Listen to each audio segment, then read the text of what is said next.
Wow, I haven't thought of Emerald in a long time up until this exact moment. Oh, oh gosh, that's a memory. Was Emerald good?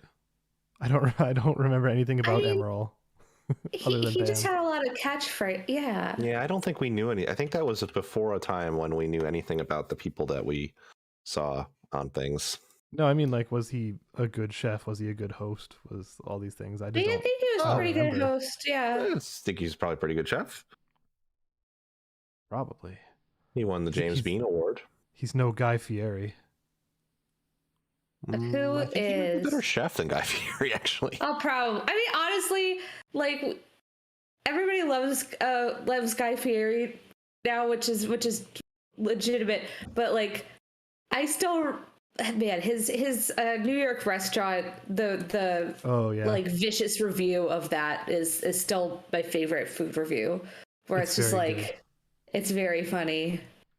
Yeah, it looks like Emerald's pretty respected as a actual chef. And he created the Emerald Lagasse Foundation in 2002 to support nonprofit organizations and educational initiatives that create opportunities for children, especially those from disadvantaged circumstances, to realize their full potential. That's great. Bam. He created an accessible learning kitchen for special needs students. Huh, that's cool. Yeah, I mean, hey, and also he was in a commercial shitting on the Deepwater Horizon oil spill, so sounds like maybe not. He's a pretty decent dude, as 62-year-old dudes go. See, I feel like we would have heard if he was terrible, just because I vaguely got onto Food Network Food Network drama TikTok, where people are talking about like Of course. where I found multiple people like shitting on Food Network personalities and being like, yeah, this one sucks. This one, like, here's all there's like a lot of drama involving Food Network people, apparently. And, like, Rachel Ray sucks. Oh my god, Rachel Ray sucks. Paula Dean's a racist. Oh my god. So I don't know why we got to this, but a while back, my sibling and I had a joke that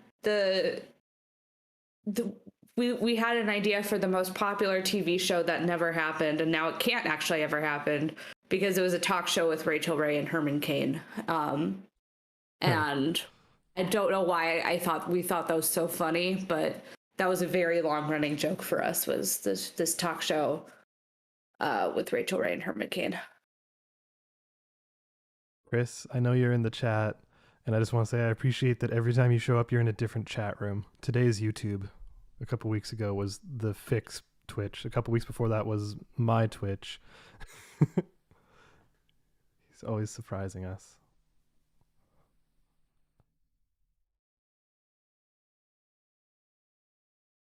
Directly calling out our audience members now.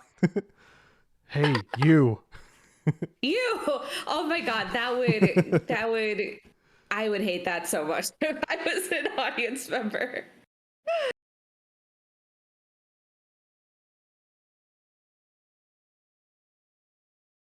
Good to go anytime y'all are. All right. Yep. Me too. So let's just get started. Like the sweat sock, as you say. Yes, as it is tradition. Yes. Hello, and welcome to Gaming Fix, episode 200. Woo. 200. Yay! On November 27th. It's okay. In our thing, it says November 27th. So that's why. Yeah. Okay, yep. Getting us off to a rollicking start. I'm hosting today. I'm Allison, joined by Pat. Hello. And joined by Alex. Rollicking is a word? Yeah. I was like, oh, is that like frolicking? No. Yeah, rollicking is like it's a whole thing. I don't know words good, I guess. I'm going to talk a little bit about this because I'm hosting, so I'm allowing myself to do this. But I've been really into crossword puzzles lately, and honestly, big same.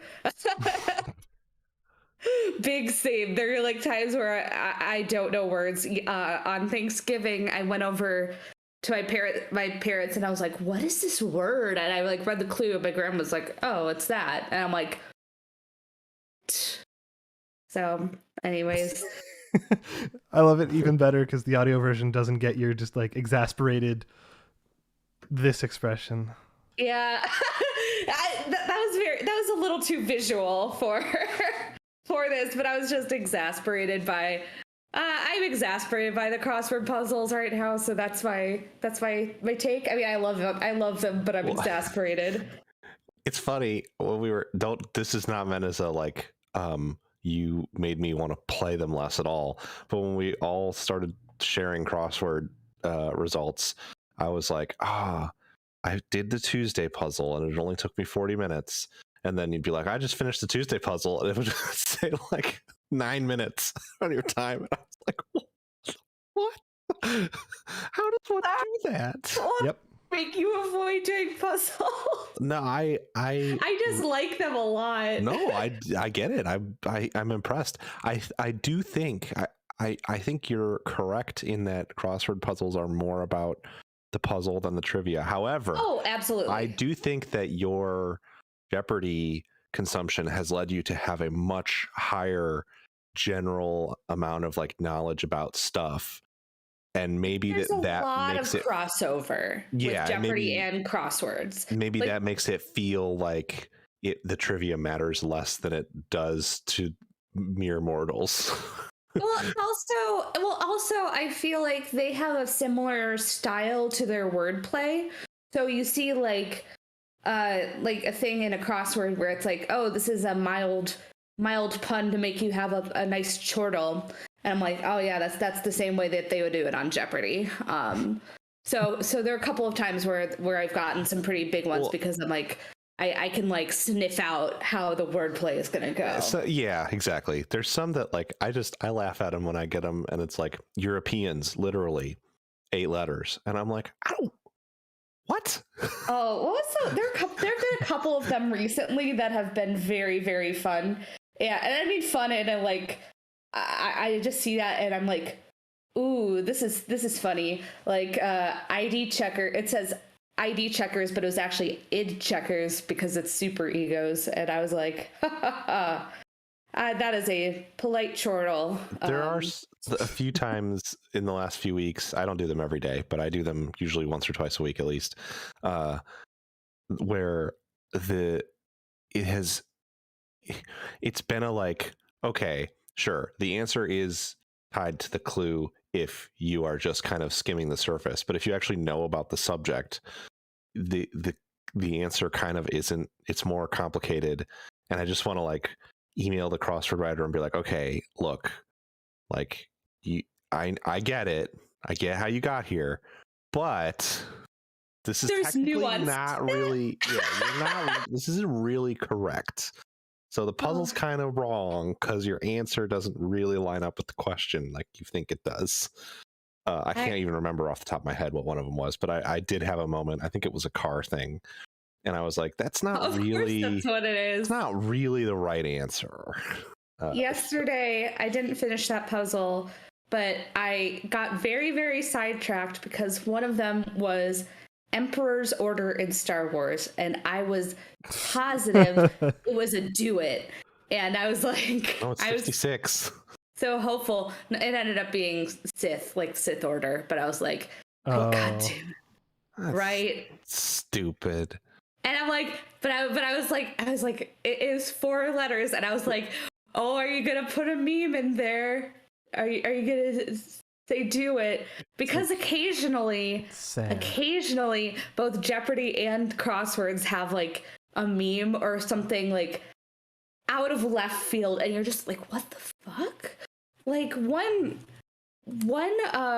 recent crossword had like, it was like slaying an attractive man in like modern slang, and I was like, it ended up being Zaddy, Yeah. And I was like, yeah. what the fuck? I was like, excuse me, the New York Times crossword puzzle. Like, I like that they're trying to be like. There's been a lot of discourse about it, about like making the crosswords less like, this is what an affluent white person would like. Like, so there's been a lot of discourse of that, but I was like, of doing that, I was not expecting. Yeah. Zach. It's like, oh, and then you Funny. that crosses with the Dow Jones. Right, exactly. And you're just like, what? And then in Jeopardy this week, they had a reference to the Batman v Superman Martha, and it made me laugh for Ooh. a stupid amount of time. Yeah, that's funny. Because occasionally they'll like throw in something like that, and it'll just make me laugh. Anyways, this has been Allison's trivia and crossword corner. I like how we're 200 episodes in talking about Jeopardy and crosswords. Listen, this has been my amusement. Okay, and so while we're on this topic, I was going to bring it up later for my games, but I'm hosting. I can do what I want. Hell yeah. So you guys know what a rebus is in a crossword, right? No. Okay, so basically. So basically a rebus is any sort of crossword thing where you have to do something kind of unusual or fit more letters into a square. So like one that I think is pretty illustrative is earlier this week there was a one where it was like saying something was chopped, which is basically like spread across the thing, and one of it was squeezed, and so it put lime into a single square because it was squeezed. And the theme of the thing was a recipe for pico de gallo. This is just wait, fucking. Sorry, wait. Just fucking break the rules. This is just fucking lying. Wait, I'm sorry. looking at these. Lime in a single square. Does that mean you draw a picture of a lime? No, you write the word lime. You write the entire word lime into the whole square. Oh, so like does that I'm looking mean? at one. So sorry. Does that mean that all 4 of those letters are now available in that square? So anything that crosses with it can include any of those letters. It's like a wild card, including 4 letters. It's all lime. So like across it was lime, and then down it was lime, but just using the same thing. So like across, okay. I forget what it was, but down was like, lime ball. I'm looking at one where they wanted to fit meltdown into 6 letter spots, so they put LTD in one square, and then down it said Walt Disney. Just like this is this makes me so mad. But the thing that made me really mad is like I also accept a rebus. Like you guys don't. Sorry, how do you spell this? REBUS. It's fine. You're the crossworder here, so don't. I accept that. However, on Thursday, Thanksgiving, I was very preoccupied with my family dinner where I was like, guys, help me with this crossword. I'm going to lose my streak. And I was like staring at it going, what's wrong? What's wrong? And I finally did the check puzzle thing. And I formatted the rebus wrong. I clearly got what they were looking for. And I could have put anything, like there were multiple other options, but they did not accept the option that I put in for that formatting, which caused me to my downfall. And I was like, this is a bad app. I am like, I had a whole thing with that crossword I feel like puzzle. If you're going to use these rebuses, it's got to be a really, really good hint. Like like this one that I'm looking at, it has 4 of them in it. And they're all 4 are like a kind of company. So there's CO, LLC, LTD, and INC. And if there is somewhere a thing that makes it clear that there are rebuses in this puzzle that are tied to like abbreviations for different kinds of companies, then that's fine. If they're very explicit that those are out there lurking around. But if it's like 4-letter word for something, but then one of the squares contains 4 words or 4 letters, so it's actually 7 or whatever. Fuck that. That's cheating. Don't nobody cheat. Want a sneaky rebus just popping up on them. There's very specific There's very specific rules for the New York Times crossword too, where it's like Thursday and Sunday are the ones where they kind of allow that. but it's like an unspoken kind of rule, right? Where where Thursday is like kind of the weird day, where like it's before Friday and Saturday get really hard, but it's still like it allows some weird wordplay. Whereas the Friday and Saturday aren't wordplay; they're just fucking hard. And then Sunday allows like it's like, all of it. It's all of that because it's like because Sunday is like not the hardest day, but it's like the just big and is kind of like a Thursday level difficulty. Gotcha. So it allows for both. So those both allow for it. So that's like an unspoken thing, but also I don't know, man. I was just like, if you're gonna put one in, at least make the formatting on the crossword puzzle app that I pay money for every month to allow me to have a very like it showed give you like some leeway. Give me leeway, and like I clearly showed that I knew what they were doing. Yeah, I was like, okay, this one was like, yeah. So on this crossword app, do you have to input the letters differently for a rebus, or could you potentially put as many letters as you want in any square anywhere? You do it differently. So if you're having a rebus, there's like a literally okay, so I have it up on my iPad. This is very good for the listeners, but there's literally a button that says rebus. Oh yeah, there's a different input button like but next to the enter. You could put that in any basically. square. Couldn't you just put that in any square? Oh, you could theoretically. Yeah. So you don't know where the rebuses are. It's not like it signposts that there are rebuses or where they are. Is there a limit to how many characters you can put in this rebus? Could you type in the entirety of War and Peace into this rebus? Okay, let me just. I don't know if that would fit in the RAM. I don't think we need to be doing QA on this app. Oh God, it keeps going. I'm sure you can type in. Holy moly! Characters. Like I just tested it, and I'm like, keeps going. Oh okay. wow, it's just extending the box. How many characters is that? It's just making an enormous crossword. And the test gets teeny on her. Oh my God. That's funny. I don't know. It's I think it's fine because once you get what they're going for, you're like it's like a mild chuckle where you're like, oh, ha, ha, ha, I see what you do, because that's what being a fan of Jeopardy and the crosswords is like. You don't like have belly laughs, you have ha ha ha, you know. You chortle occasionally. You chortle occasionally, and you go polite chortle. Oh my God, that is Jeopardy in a nutshell. Is polite chortle, but yeah. Anyways, rest in peace, Alex Trebek. Oh my God, I miss him. I miss Trebek so much, and but they renamed the stage at Sony the Alex Trebek stage, and that's so cool. Yeah. Well, everybody clearly there just like loves him. So yeah. Anyways, video games. God, Jesus Christ. It's a video game. It's in an app. It is in an app, and I am genuinely planning to bring it to Game of the Year this year. So watch out. Game of the Year crosswords. Well, I'm gonna bring chess then. So.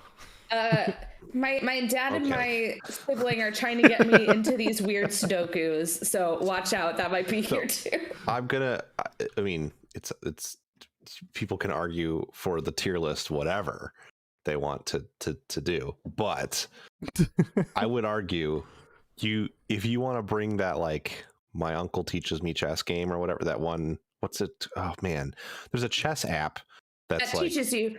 I keep meaning to do it. Dr. Wolf, I think. Yeah. And if you want to bring that app to Game of the Year, I support you. If you want to bring the New York Times crossword app, I support you. But if you just want to bring crosswords, right, then I'm gonna maybe push back a tiny bit. Uno. Yeah. Well, even Uno is a more recently developed game than the crossword, I believe. The concept of spades and card games. Like, I'm not going to bring basketball to Game of the Year. Game of the Year golf. Game of the year, my afternoon walk, which is very pleasant. Yeah, exactly. Game of the year, making lunch. Oh man. Hell yeah. Oh man, this is gonna get into. We just like keep devolving this until it gets into the show review. Did you guys ever watch that? No. Oh, it's I haven't watched it's a show with the where the character is theoretically going to review everything and life itself. It's a very very quick. I think it's a we've comedy talked show about this before, and it actually. devolves. But one of the best episodes of TV of all time is Divorce Pancakes. Sorry, Pancakes, Divorce Pancakes. There we go. It's very, very good. So, anyways. Video games. Oh my god. 20 minutes into this podcast. Oh god. Anyways, I'm sorry. This is why we don't let me host normally. Pat, you've been playing video games. There's some Marvel games. Smorgasbord of you have games. I'm gonna say up front. I'm gonna do these quick hits really fast so I can get them out of the way. One, I installed a new power supply and some more RAM this week so that I can overclock my CPU safely and to play Star Citizen at even higher frames. And I found out also from a kind player in the game that you actually want to change the graphic settings to max them out, because at the lower settings they put load on the CPU and it's already a CPU intensive game. So what you actually want is the very high settings. It loads more onto the GPU off of the CPU. So now it's dumb. It's very unintuitive. It's a alpha product. It's an alpha product. When did it first launch? What do you mean? Like, didn't Star Citizen start coming out like 10 years ago? Well, it's been in development for like 8 years. Yeah, it's been in alpha for years and years, for like 4 or 5 years. There's one star system. The game's going to have 80 of them eventually. Like, God, it's going to come out by the time we're dead. It doesn't have basic, like it's got a game in it now. Like you can do missions and get money and buy. Oh, you can play a game. It's gamey, but yeah, no, it's like a Minecraft situation where it's going to be in alpha beta for another 10 years before it's done. August 29th, 2013. That was when, that's deceptive, because that's when they put out basically like the tech demo where you could walk around in a ship model. There was no like functionality. June 4th, 2014 was the arena commander, at least. Yeah, and that was where you could just like load into an instance by yourself and shoot stuff. Then they added multiplayer to that. Then they added a persistent like world mode. But I mean, believe it or not, I won't go off on a huge tangent on this. The more that I'm playing it in the alpha, the more I'm like, actually, I find the development of this game super fascinating because they're very transparent about it, which is cool. And the developers like talk in the forums in very technical terms about the development of the game. And so it's pretty cool to follow the development. I'm like getting into more of the like back end side of it. Interestingly, this isn't in our news, but it was a big piece of news this week that Star Citizen has finally reached $400 million. Yeah, they rolled over the $400 million funding. Mark. Yep. Which is crazy. My argument that I've had multiple times since getting back into it in the last few months is like, I'm not suggesting you're doing this, by the way, but I've had a few people who get like outraged at it and they're like, $400 million and there's still no game. And my argument is like, leave us alone. Like, yeah, we're having fun. Really like it. Yeah. Like, leave us the hell alone. I'm not gonna like preach it like it's like I'm not becoming like a crypto bro for Star Citizen, but also like, yeah, it's a lot of money. Yeah, we still don't have a game. I don't care. Like, just let me watch development of this weird ass thing that could be like really cool someday. If you want to say $400 million is so much money that could have done so much good in the world or whatever, of course, yes. Do you know how much money Sony spent developing the PS5? Yeah, that could probably be put to better use by feeding the world as well. Like, just leave us alone. Well, that's the argument. Like, yeah, all money could be optimized in a different way. Yes, like, exactly. It's like, yeah, that's a lot of money to raise, but also like, you could make that argument about any sort of video game, really. Yeah. It's like, let people have their fun. I don't know. Yeah. Anyway, let me introduce you to venture capitalists. Yeah, I mean, what I think is neat about Star Citizen is that their way they crowdfund or whatever is that they're very transparent again about the development of the game. There was a period where they were less transparent. People got real mad and were like, yo, if you're not going to put the game out, we at least need to know what's going on. And then they kind of reworked their whole like communications flow, and now you can like you can find out what like individual programmers did last week if you want to, which is, hopefully not too big of a strain on the people who work there, but it's probably not. There's a pretty positive, from what I've observed, there's a pretty positive relationship too between people playing and the developers. Like there's not this like, there are plenty of players who are disgruntled and irritated all the time, but there's very little like flaming of specific people, even though you can like literally track individual developers' activities on the message boards and like on the dev tracker and stuff. But anyway, that game running at high frames with all the visuals cranked up looks like, I posted a screenshot on Twitter that was just like, I can't stop looking at it. Like I made it my desktop background because it just like blows my mind that a video game looked like that, and that like I flew around a planet and then approached and I could see the city from orbit, and then I flew right down into the city and landed on a rooftop there to deliver a fucking like pizza or something, and did it all with no load screens. The like clouds in the screenshot are like volumetric clouds that exist in the atmosphere and that spawn rain and other weather and stuff. Like it's pretty fucking sick. And I can be patient because it's like what they originally promised with that game was like a slightly more involved freelancer. And yes, there was feature creep. Yes, it got crazy, but now the stuff that's in this one solar system of this game is like so much more deep and immersive than their original promise. So it's like kind of worth it to me. And I just hope that they are able to like continue to, there's a period there where they're funding, despite the crazy numbers, their cash flow was not great. And they had to have some outside investors come in.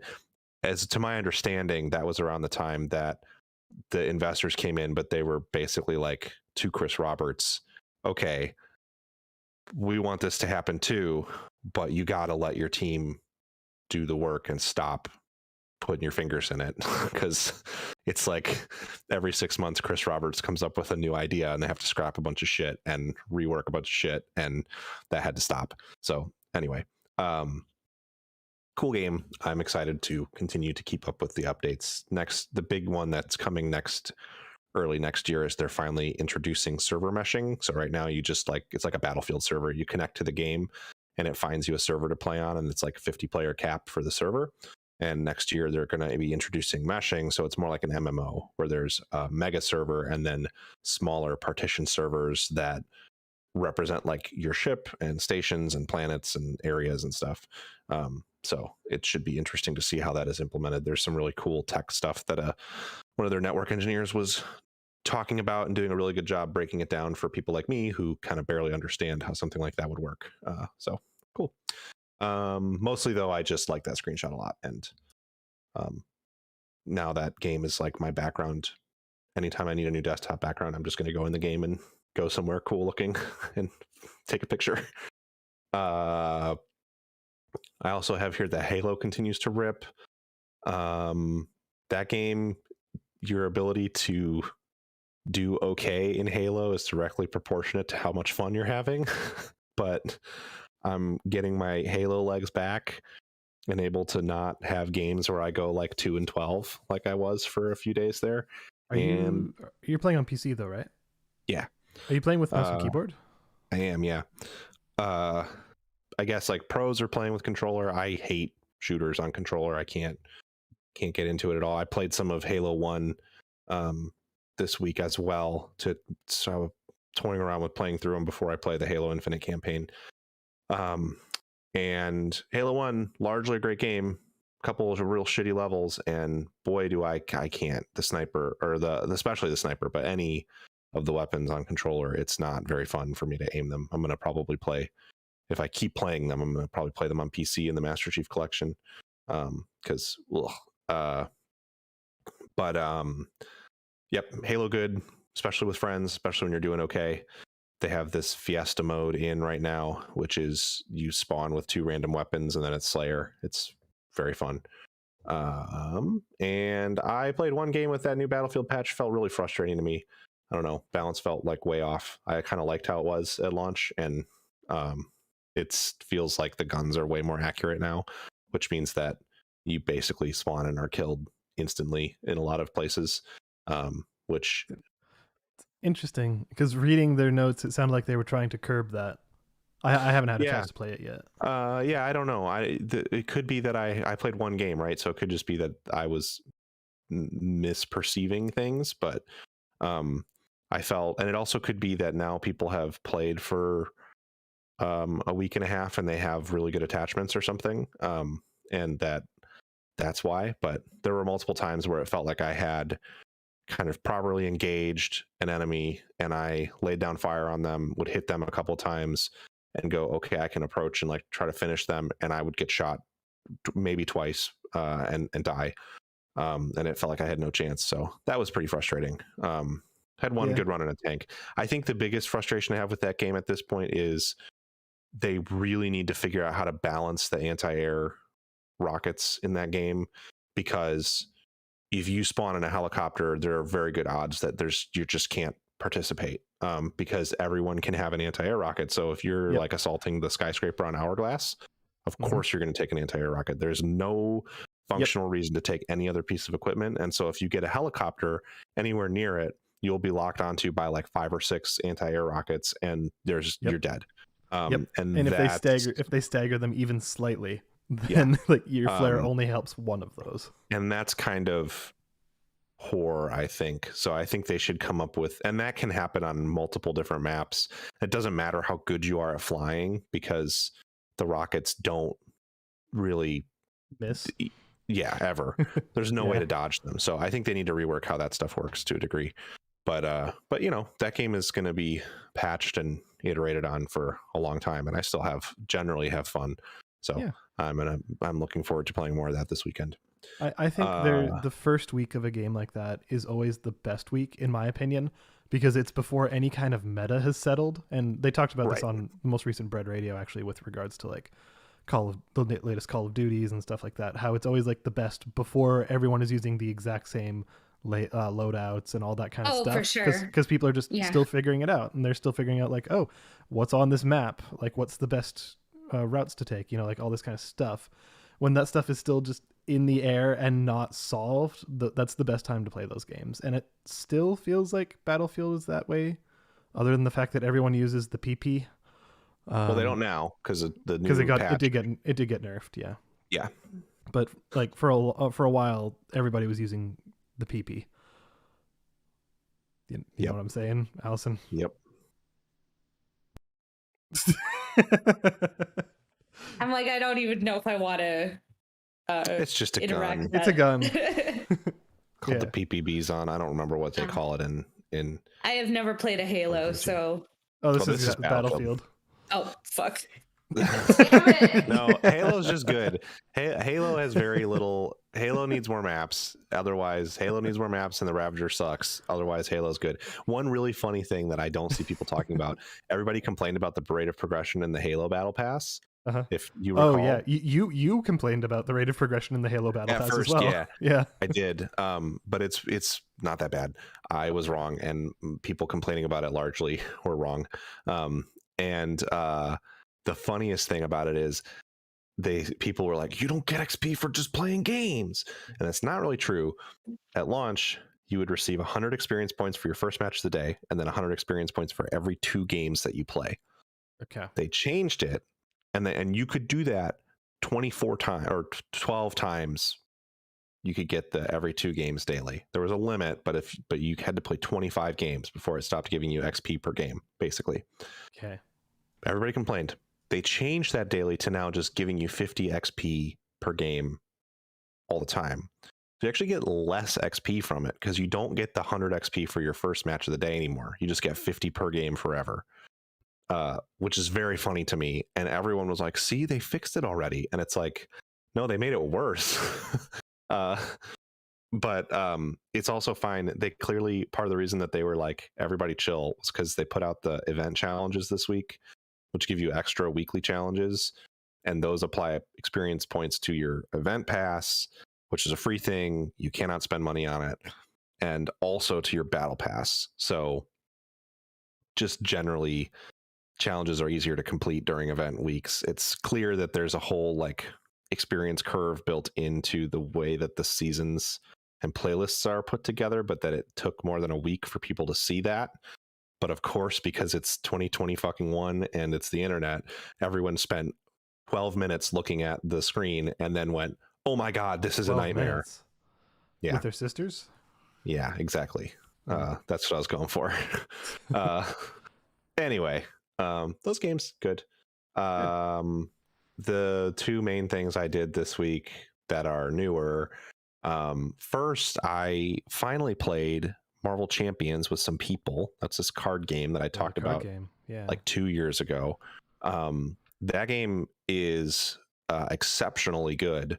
I had always kind of enjoyed it as a solo game, but man, when you play with other people, it's basically kind of...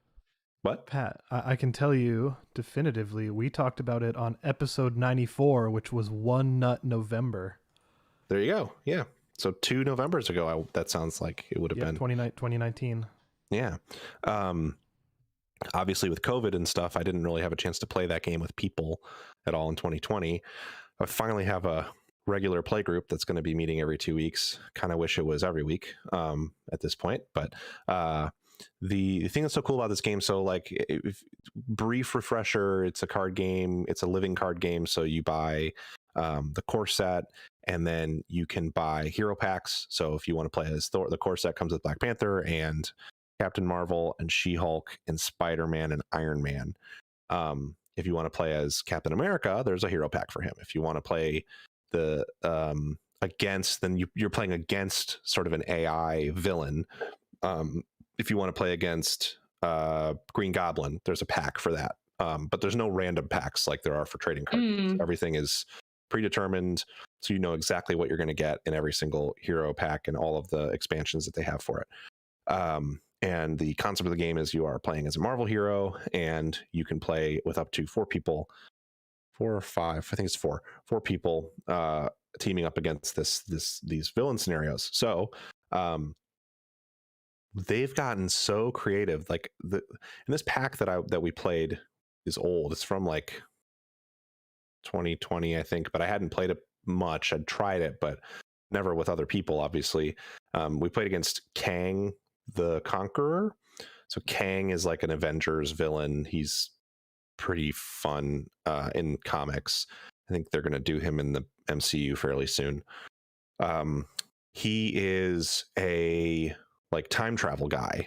So one of the things that this scenario, the way it plays out is you're all fighting him kind of like a normal scenario. And then when you get to the second stage of combat against him, he splits you off into your own single solitaire games. So like we had 3 people. I was playing as War Machine, which is a new pack that came out.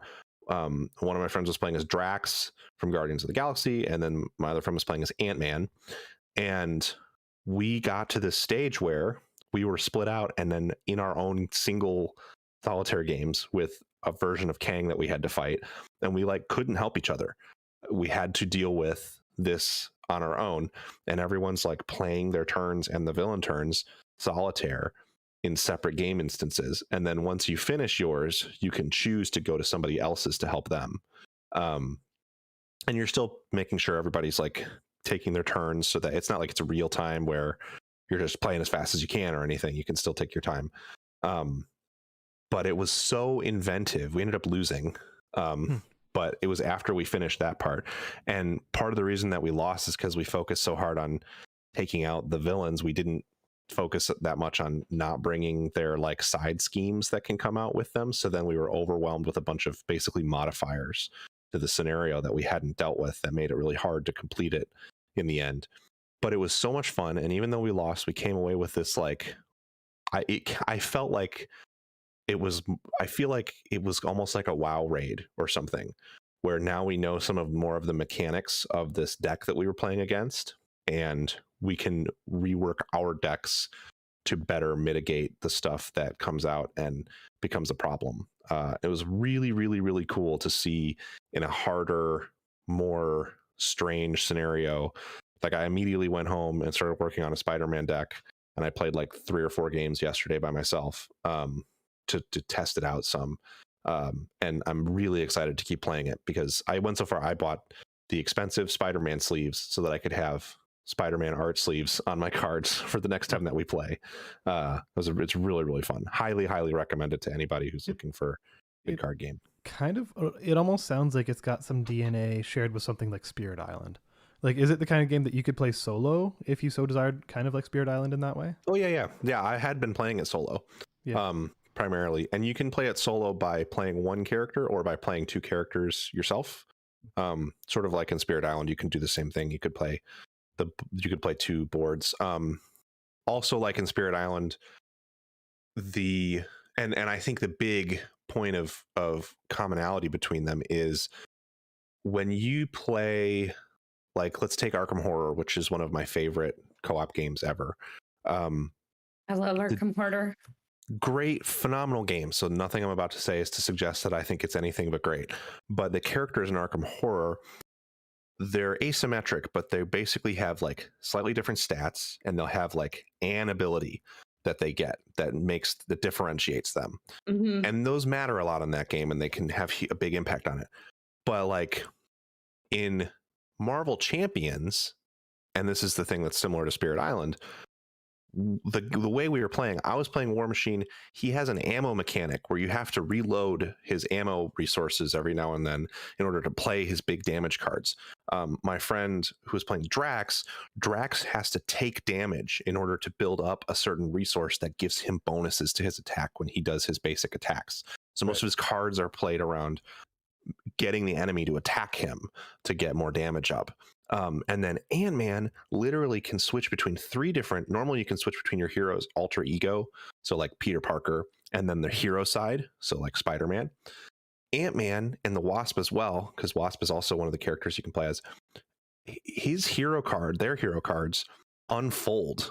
So there's like Scott Lang side, you can flip it over and there's tiny Ant-Man, and then if you unfold the card, it turns into big Ant-Man. That's good. So he's like clever. managing 3 different states. Oh, that's so cool. Yeah. Excuse me. So the point being, each of these characters plays vastly differently from other ones. Occasionally there's a little bit of overlap in mechanics, especially some of the earlier characters. Before they got kind of wild with some of the concepts. But like there's even things like in the game, sort of like Magic, but not really. When you build a deck in Marvel Champions, you pick a hero, and then they come with 15 cards that you have to include in your deck. And then you have to get up to 40 cards by taking basic cards and by picking one aspect, which is what they're called, kind of like a class. So there's aggression, protection, leadership, and justice. And each of those 4 colors is what they would be called in Magic, kind of are good at doing different things. And so I play Spider-Man, and I chose Justice as the aspect I wanted to use. So all I can include in my deck is I have to include the 15 base Spider-Man cards, and I can include as many basic gray cards as I want, and then I can include as many Justice cards as I want. And Justice tends to be good at mitigating the sort of timer. Villains have damage they deal to you, and then they also have schemes where they're placing threat, is what it's called. And if it threats out, then you lose the game. And also it'll often introduce other nasty mechanics. So Justice is really good at mitigating threat. So my Spider-Man deck is built around threat mitigation while I build up the perfect combo hand to deal enough damage to take the villain out in like one swing. So anyway, the newest champion, well, one of the newest, is Adam Warlock. His whole thing is he has to use all 4 of those aspects, and he has to use an equal number of cards from each one.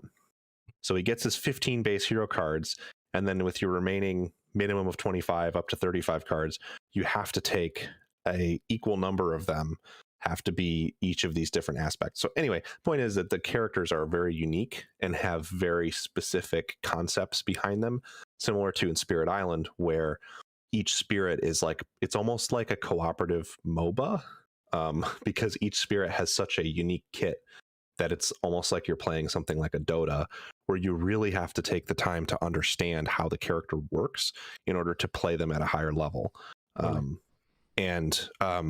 Not to suggest that I think Marvel Champions is better than Spirit Island, because I'm at the point where I can't really even make those kind of comparisons. They're both fantastic games. But what I find interesting about Champions as opposed to Spirit Island is there is that whole deck building element. So like, yes, it's expensive to get all the stuff at this point. I've just been collecting everything since it came out, because that leads to like a $15 purchase every month or two, rather than now where you'd have to spend like multiple hundreds of dollars to get everything at once. But I have a toolbox that's like 5 binders deep of cards that I can reach for to make decks, which is fun. Like the Spider-Man deck I made has stuff from like the newest packs in it. So yeah, and they have like 27 heroes now and something like 20 or so different villain scenarios you can play. And it's I'm really excited to keep playing it every couple weeks with people, because it's just so much fun to play and try stuff out. And also, don't be discouraged either. If you think it sounds interesting, I'd recommend picking up a core set and trying it out. Like, just because there's a lot of cards, it's one of the best parts about it is, since it's not competitive like Magic the Gathering, you don't have to worry about the meta at all. Like we were talking, and like Drax is kind of like a better version of Hulk in some ways. Like, they have very similar mechanics, and Drax feels more powerful. But if you want to play as Hulk, just play as Hulk. There's nothing stopping you from just because Drax is maybe better. It's a cooperative game, so who cares? If you want to play the character that you find more interesting and focus on building a deck around them, then you can do it, and you don't have to feel like you're at some kind of disadvantage against other players because you don't play against other players. So I think it works really well in that regard, and it's way less stressful than a competitive game, because it's not like you have to spend a shitload of money and tons of time practicing a deck and then go show up at the tournament and go, oh no, it's not very good. Now I have to sit here for like 4 hours and play this deck I made that sucks. You can instead sit down with your friends and go, ooh, my deck's not very good. We lost pretty fast, but I'll try playing the starter deck for this other character this time and stuff. So very good game. And definitely recommend it to people. It won 3rd place, I think, in Board Game Geek's like solitaire user choice solitaire awards, right behind Spirit Island was number 1, and I forget what was number 2. But very good showing for it there. It's pretty cool. But all that, as I was putting away and sleeving and putting in binders all these Guardians of the Galaxy characters that came out since I was last paying attention, so I had them all in their boxes still. I was like, man, I think I want to hang out with the Guardians some. I was very much like, why would I ever want to play this Guardians game? And then all of a sudden I got the urge to like chill with the Guardians, but I didn't want to have to deal with listening to Chris Pratt play Star-Lord, so I didn't really want to watch the movies again. And Fair enough. Not just, as Sam and I discussed earlier this week, not just because I think Chris Pratt's an asshole, but also because I just don't like him in those movies at all. Yeah. It's so exhausting. I know. So I decided to check out that Guardians game because it's on sale for Black Friday weekend. It was like 33% off, and so why not? And that game seems really good. I'm glad that I decided to check it out. That's neat. The combat in it is kind of whatever. Like, it's not particularly, it's not like crazy deep or anything. The other characters all do like little powers in combat that are fun. Most of the time you're holding the right trigger down to shoot enemies as Star-Lord, and you're dodging with like a circle button. And when the heat meters on his element guns fill up, you're doing like an active reload to be able to keep shooting. It's just engaging enough to keep you like having fun, and the fights look fun, so you want to go from fight to fight. But the thing that I'm really excited about with it is they just did a great job with the characters. I think to some degree they're almost like, I don't want to say they're better than the movie cast, because that's pretty big words, because as much as I dislike Star-Lord in the movies, the rest of the cast is really, really good. But they clearly took a lot of inspiration from the movie casting, and they did a really good job, I think, sort of putting their own twist on it. The game like starts out and your first person view of Star-Lord sitting in his bed when he's 13 back on Earth in the basement, and he's listening to a cassette from like a 80s metal band called Star-Lord, which is, they did like a whole album that you can listen to it, the whole album on this cassette in this gameplay sequence without like, before you like leave the room. It gives you the power to leave the room whenever you want, and you can like fast forward through the songs as much as you want. And there's a little lyric booklet on the bed that you can look at, and it matches the lyrics correctly. And so you can just listen to this entire like almost Maiden-esque fake metal album from start to finish.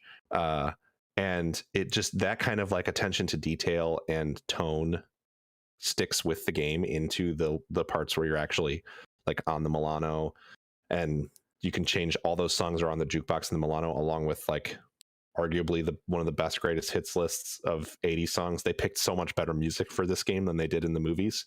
Not to say that the movies have bad music in them, but like this game has even better choices. And the way the characters interact is really fun. You get numerous moments in levels and when you're doing stuff on the ship between levels where you can pick different dialogue choices, but it's like just between two. And they're really fun choices. They've done a really great job in what I've played so far of not making it feel like it's like Paragon and Renegade. It's not that at all. It'll be like there's a section in the first level where Rocket is like, look, this part of this ship wreckage we're standing on is totally stable, and he jumps up and down, and then that causes the whole thing to fall apart, and Groot has to rescue him and all this stuff, and there's a big action sequence for your platforming and things. And afterwards Gamora calls from the ship and it's like, what happened? And you can either be like, Rocket's a dumbass, or you can be like, oh, just like ship wreckage settling, it's nothing, we don't know what happened. And Who's to say? you can like back Rocket up, or you can call him out on it and stuff. And those moments are really fun. And the dialogue feels like you feel like you're very much participating, I think, by making the choices and how to communicate. So it's really fun. I'm looking forward to playing through it. It also, I think it hit at the perfect time for me, because between the Halo Battle Pass, my initial feelings of it going slow, and this fucking Forza thing that I had never even really thought about with Horizon 4, where like there's just cars in that game. If you're not playing that game for like 5 to 10 hours per week, you're never going to get every car, basically. Because there's like seasonal cars that you can buy them on the auction house. They're not necessarily that expensive, but it relies on there being auctions up for them, and they can get insanely expensive. Otherwise, like if you miss the DeLorean the first week the game came out, you can, if you see it on the auction house, you can grab it. You can't get it again probably for another 6-8 months at least. And I think that fucking sucks. Like, I think that is terrible. That like I just had a couple hours where I sat around not wanting to play anything because I was like, man, video games are trash. Why can't I just have a video game where I can just unlock the cars? Like, why does it have to be this, like, this needs to be your part-time job in order to see what this game has to offer and to get cars you really like? And so Guardians is a nice change of pace where it's like, and then I also simultaneously got really frustrated about this, like, not that I'm picking on Jeff Grubb, but the like Halo is like Breath of the Wild, and I know that if you read the article, he means something else. I get it, et cetera, et cetera. But I came away from it like not everything needs to be an open world game with daily challenges. I'm so fucking tired of that stuff. And so Guardians is hitting a nice spot of like, there are no daily challenges in this game, and it is not some bullshit shoehorned in open world. It's just a fun action adventure game that has a beginning, middle, and end, and then it'll be done, and I'll be happy to have played it. And it's nice to see that, and it makes me really wish I hate the idea of studios that don't care getting Marvel games shoved in their face to make, but I would love to see like an Ant-Man game with this kind of structure, or like even like an X-Men game. Like there's so many different Marvel properties I would love to see in video games without needing it being a big open world, which is a big 180 for me, because I used to think that was like the way you had to do superhero stuff, but I'm seeing now that this game is kind of showing that like, you know, there's a lot of room in Marvel's catalog to make fun 12-hour action adventure games that go from start to finish. And I hope that they do that. Cool. Yeah, no, that sounds really good. And I'm definitely considering getting that at some point, because yeah, that sounds fun. And I definitely agree that, you know, there is more than just, you know, that kind of setup. Yeah. I think if you go in with sort of metered expectations and understand the combat is not some huge revelation. Right. Well, I mean, I think that, you know, you going into it, the way you went into it is kind of the way that I would go into it, where it's like, I just want to hang out with these fun characters that I enjoy. And I think it's great for that. Yeah. Yeah. And I think that, you know, that's good to know, because when I see like a Guardians of the Galaxy game, it's like, I just want to be able to hang out with these characters, have some fun, have some fun, amusing hijinks. And yeah, no, that sounds really cool. So I'm definitely gonna keep that on. What? And your chortles, just like chortles. Yeah. So with like lots of crossword, mild chortles, and go. I laughed hard out loud a couple of times. I didn't remember what the joke was, but there were a couple of times last night where I like absolutely cracked up laughing because I thought the writing was so funny. Drax has this thing where he's like, I mean, just like in the movies, he's like convinced that Gamora is going to betray them.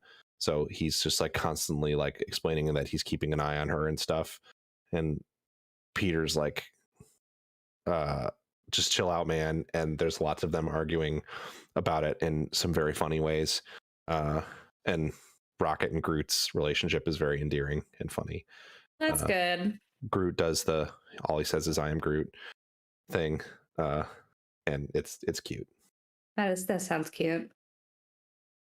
Nifty. Yeah, so that's Guardians of the Galaxy, and definitely something that I'm interested in, and especially since I've been watching a couple Marvel things recently, and in that vibe.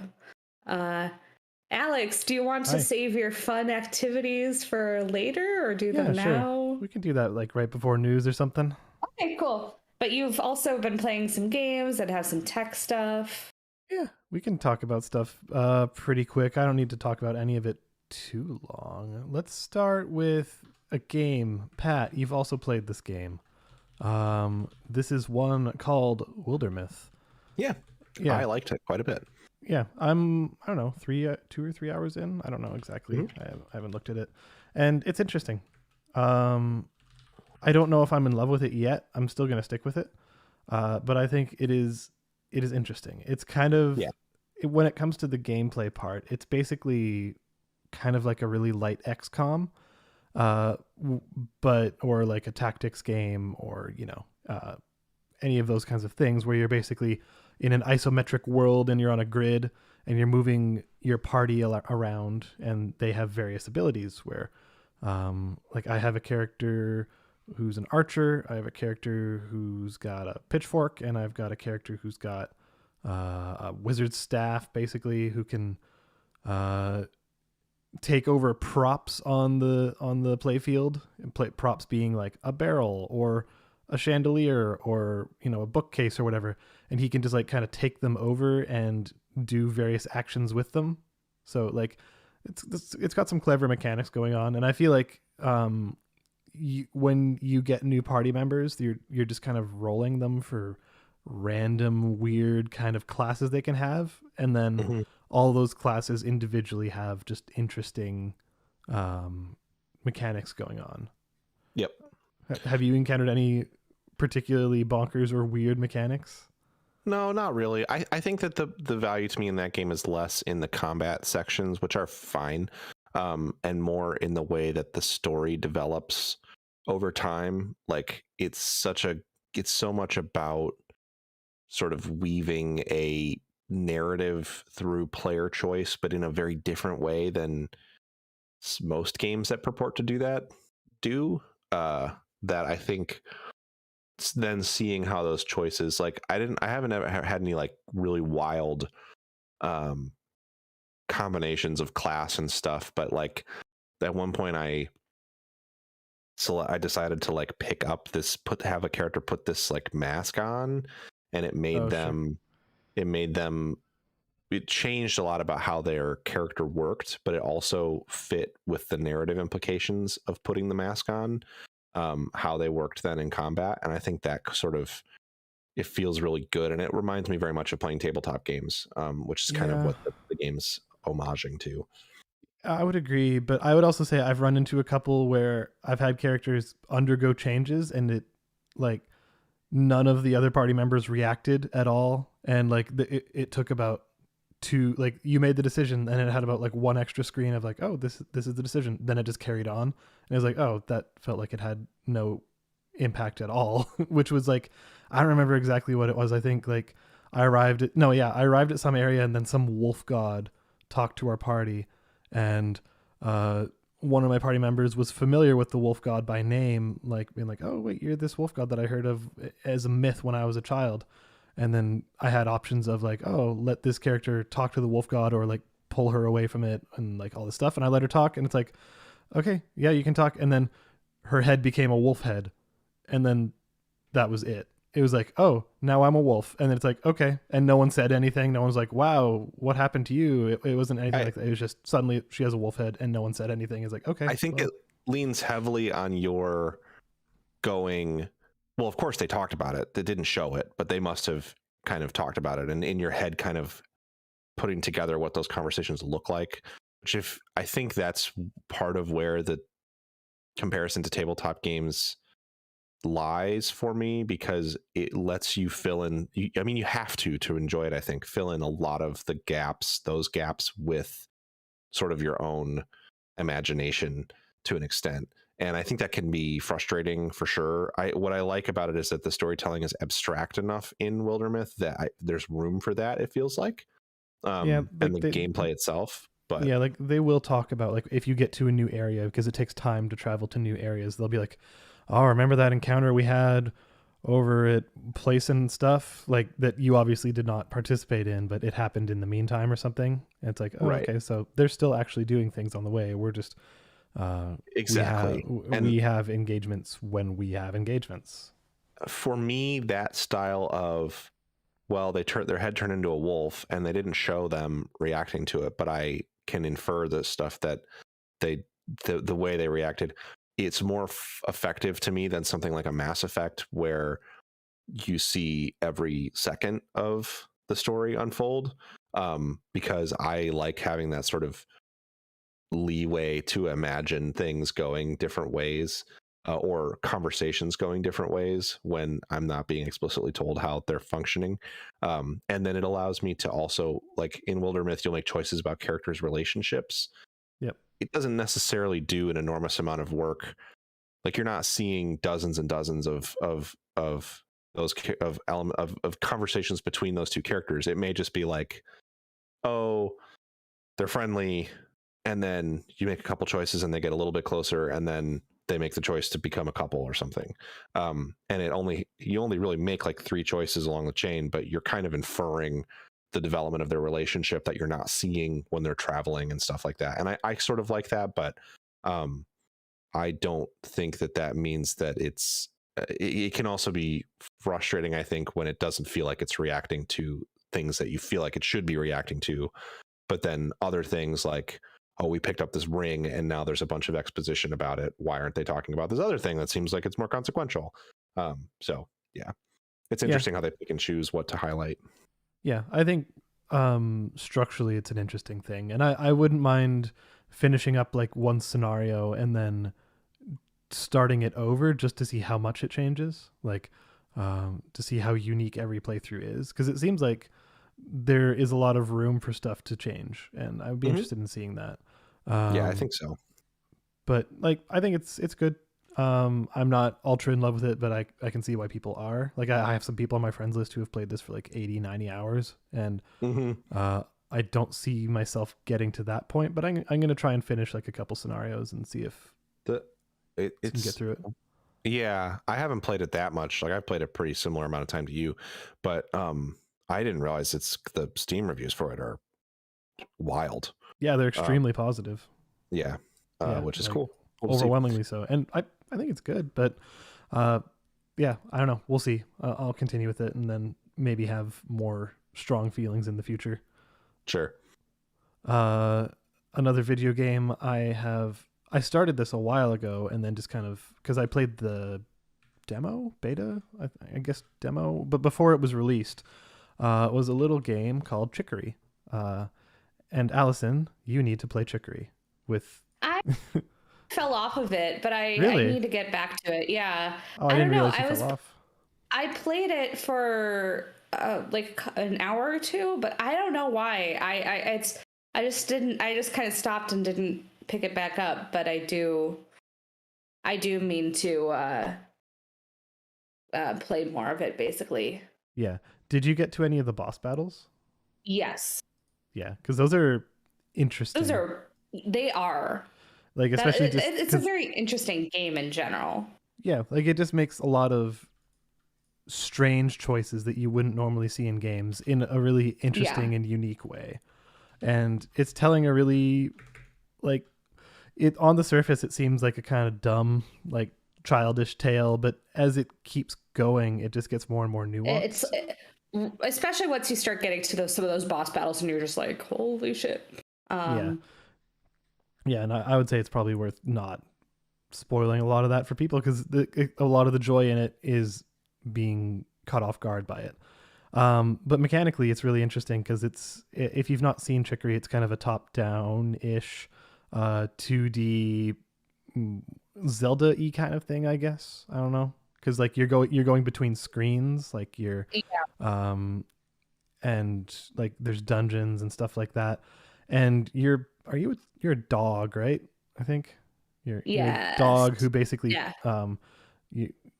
your master painter friend kind of disappeared, so you pick up their paintbrush, and this gives you the ability to kind of walk through the world and paint stuff and use your paintbrush to kind of interact with the world. And you can draw drawings everywhere with different colors, and they actually persist. Like if you draw a big old peach in the first area and then you go and do the rest of the game and walk back to the first area, that big old peach is still there. So like anything you're doing there persists forever, but in a cool way.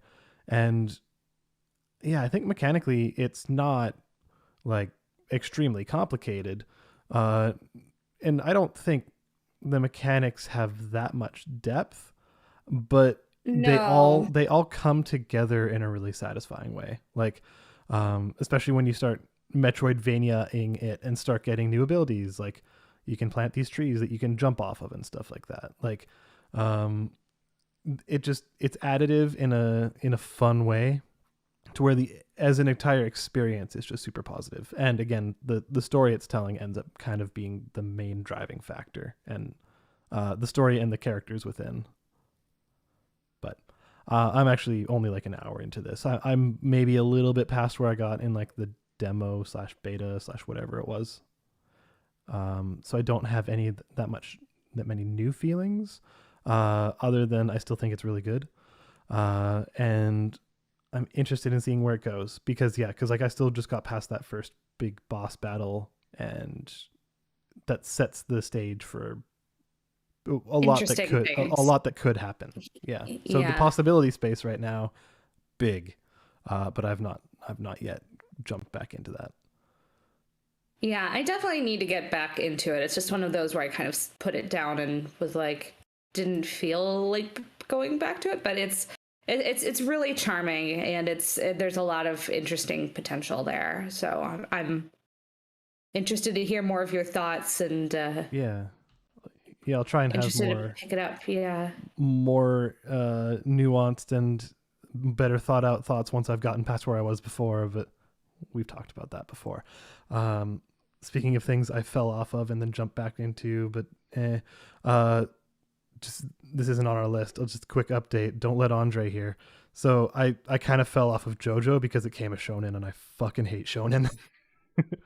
like and I know Andre loves shonen, but goddamn, I hate shonen. Where it was basically like, it was really interesting and did some really cool shit, and then at one point it's like, oh, we're defeating this big bad, and then as big bad is dying, he's like, oh, but now you'll have to face the others like me who are more powerful. And I'm like, oh, fuck off. This is becoming a battle shonen. God damn it. And like, I stepped away from it for like a full week because I was so annoyed. That's apparently where the fighting game stuff comes from. Yeah, but apparently after this arc, it gets better, is what Cheska said. So apparently this arc is just notably battle shonen, and then after that, it gets more interesting. So anyways, did y'all want to take a tech minute? Did you want to take a minute to talk about some tech? Yeah, I was going to do this. I was going to do this a couple weeks ago, but then it kind of got pushed aside. So there's been a lot of tech. We haven't talked about just straight up tech on this podcast in a while. We used to talk about graphics cards and CPUs and all that stuff quite a bit. But I have recently picked up a couple pieces of tech, which are interesting because I typically don't get new tech all that frequently. Like Sam is the type to get a new phone every year or less sometimes. Whereas I'm more like, I hold on to this phone until it basically no longer functions. So it's usually like 6 years, 5-6 years for me. I don't know how it is for y'all. Yeah, I'm kind of in the middle where I keep a phone until like either it's not great, or like the battery life is just completely crashed. Yeah. And so I usually keep mine for a good few years. To the point where when I get a new phone, it's like, wow, phones are good now. It's nice having a phone. I used to change phones pretty frequently because I found every Android phone I had, I just like hated at least one or two things about it so much that then I would try a different phone, and then I would find I hated things about that one so much, and then a year or two later I get another one, or a year later I get another one. But now that I've had my iPhone for like 2 years, and it's everything I want. So I gotta go get my screen fixed. But I was just thinking about that, where it's like where I'm like, I was thinking, oh, should I like, wait and possibly get a new phone, because I've had mine for about 2 years too, and I'm like, I like my phone a lot. Yeah, I'm happy with mine. I'm really happy with mine, and I haven't had any issues with it. So I'm just like, I'll go get mine fixed so I can keep my iPhone for another year. 92% battery health after 2 years. So I'm like, okay, probably can get at least another 2 years out of it. Yeah. Like last year, I did try the iPhone. I had it for about a week and despised it, so I ended up returning it. But so this I guess it's been like 3 weeks. Yeah, 3.5-ish weeks. I've had the Pixel 6 Pro, which it's interesting. I think it's largely good, but it has a couple crappy points to it. But I think like they kind of they spent a lot of time showing it off, being like, wow, look at this tensor chip, look at all the AI stuff it's doing.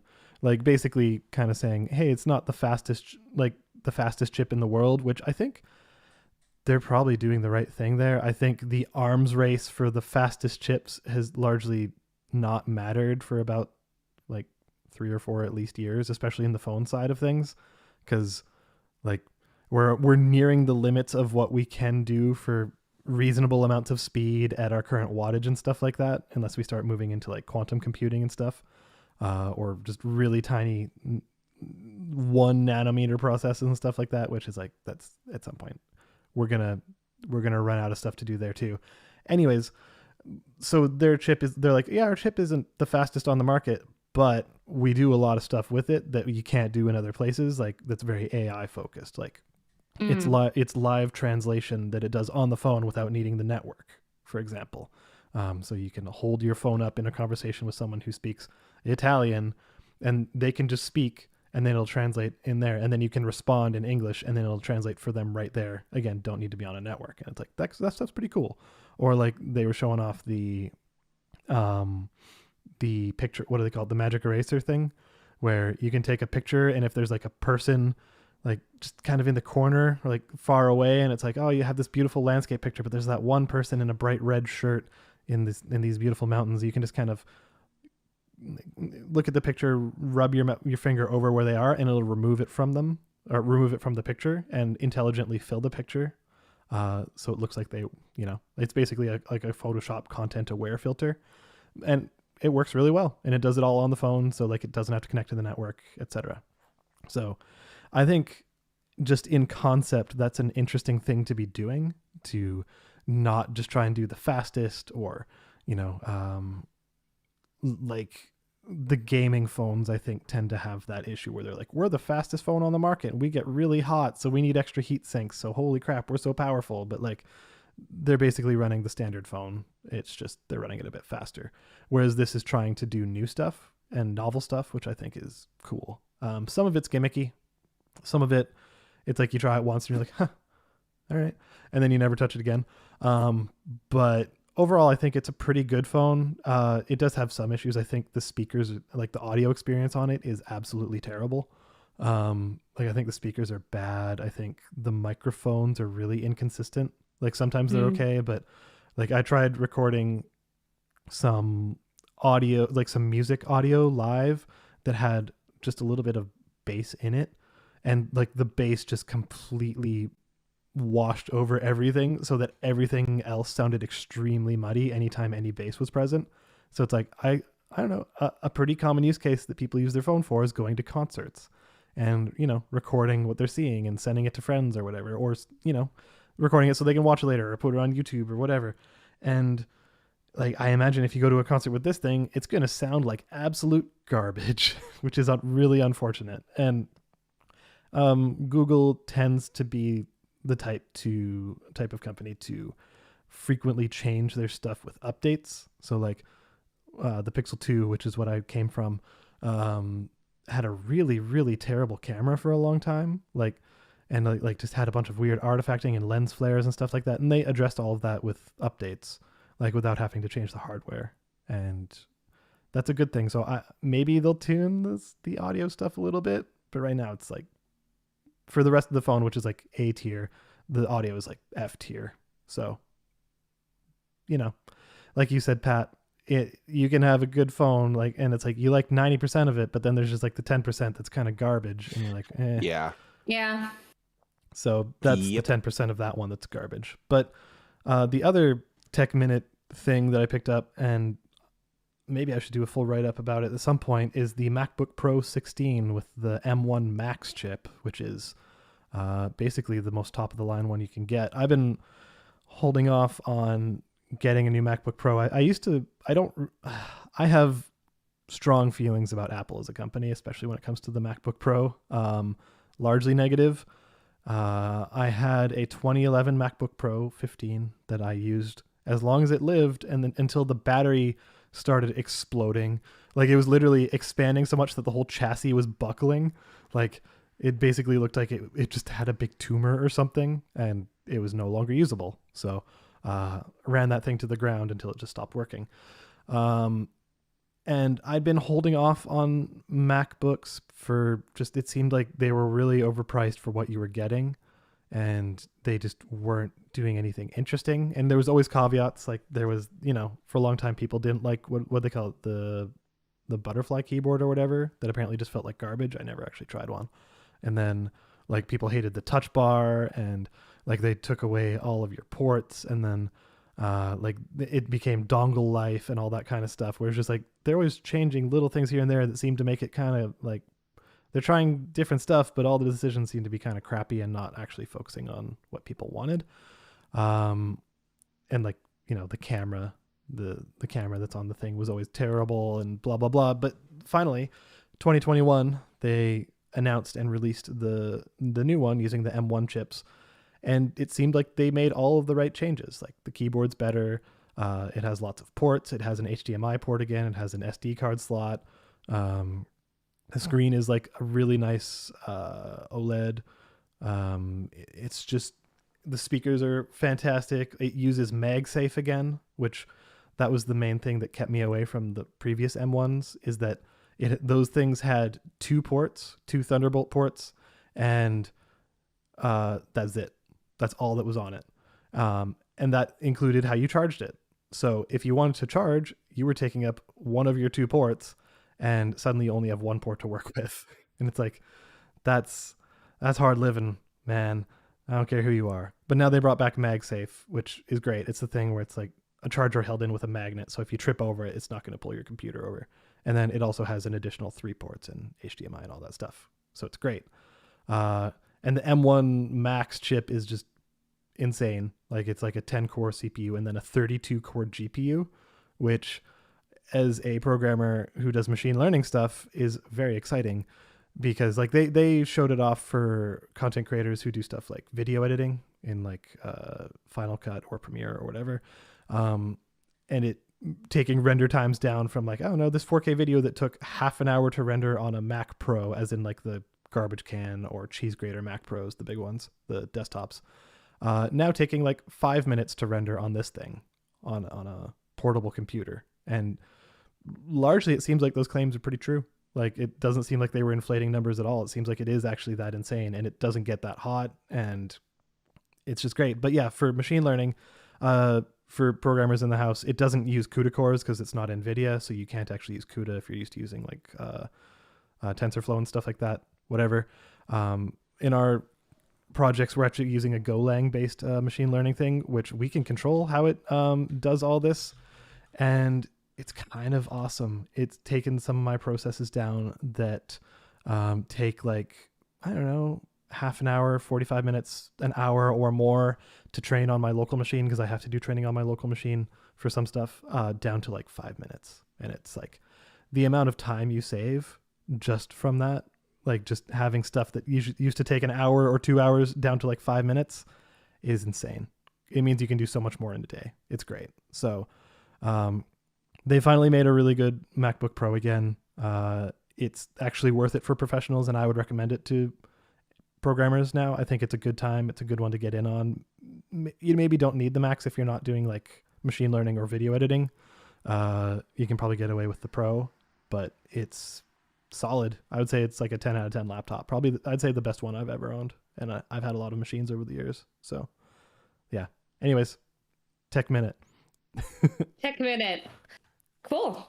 Sounds interesting. So since we're going to be saving your fun activities for a little bit later, I will move to mine. My game. In addition to, playing a little bit of Pokemon here, playing a little bit of Shin Megami Tensei 5 here, I've probably made a big mistake in my gaming. And to be noted, in our notes, all it says under Allison is, I've made a huge mistake, and then a link to Arrested Development, I've made a huge mistake compilation. So yes.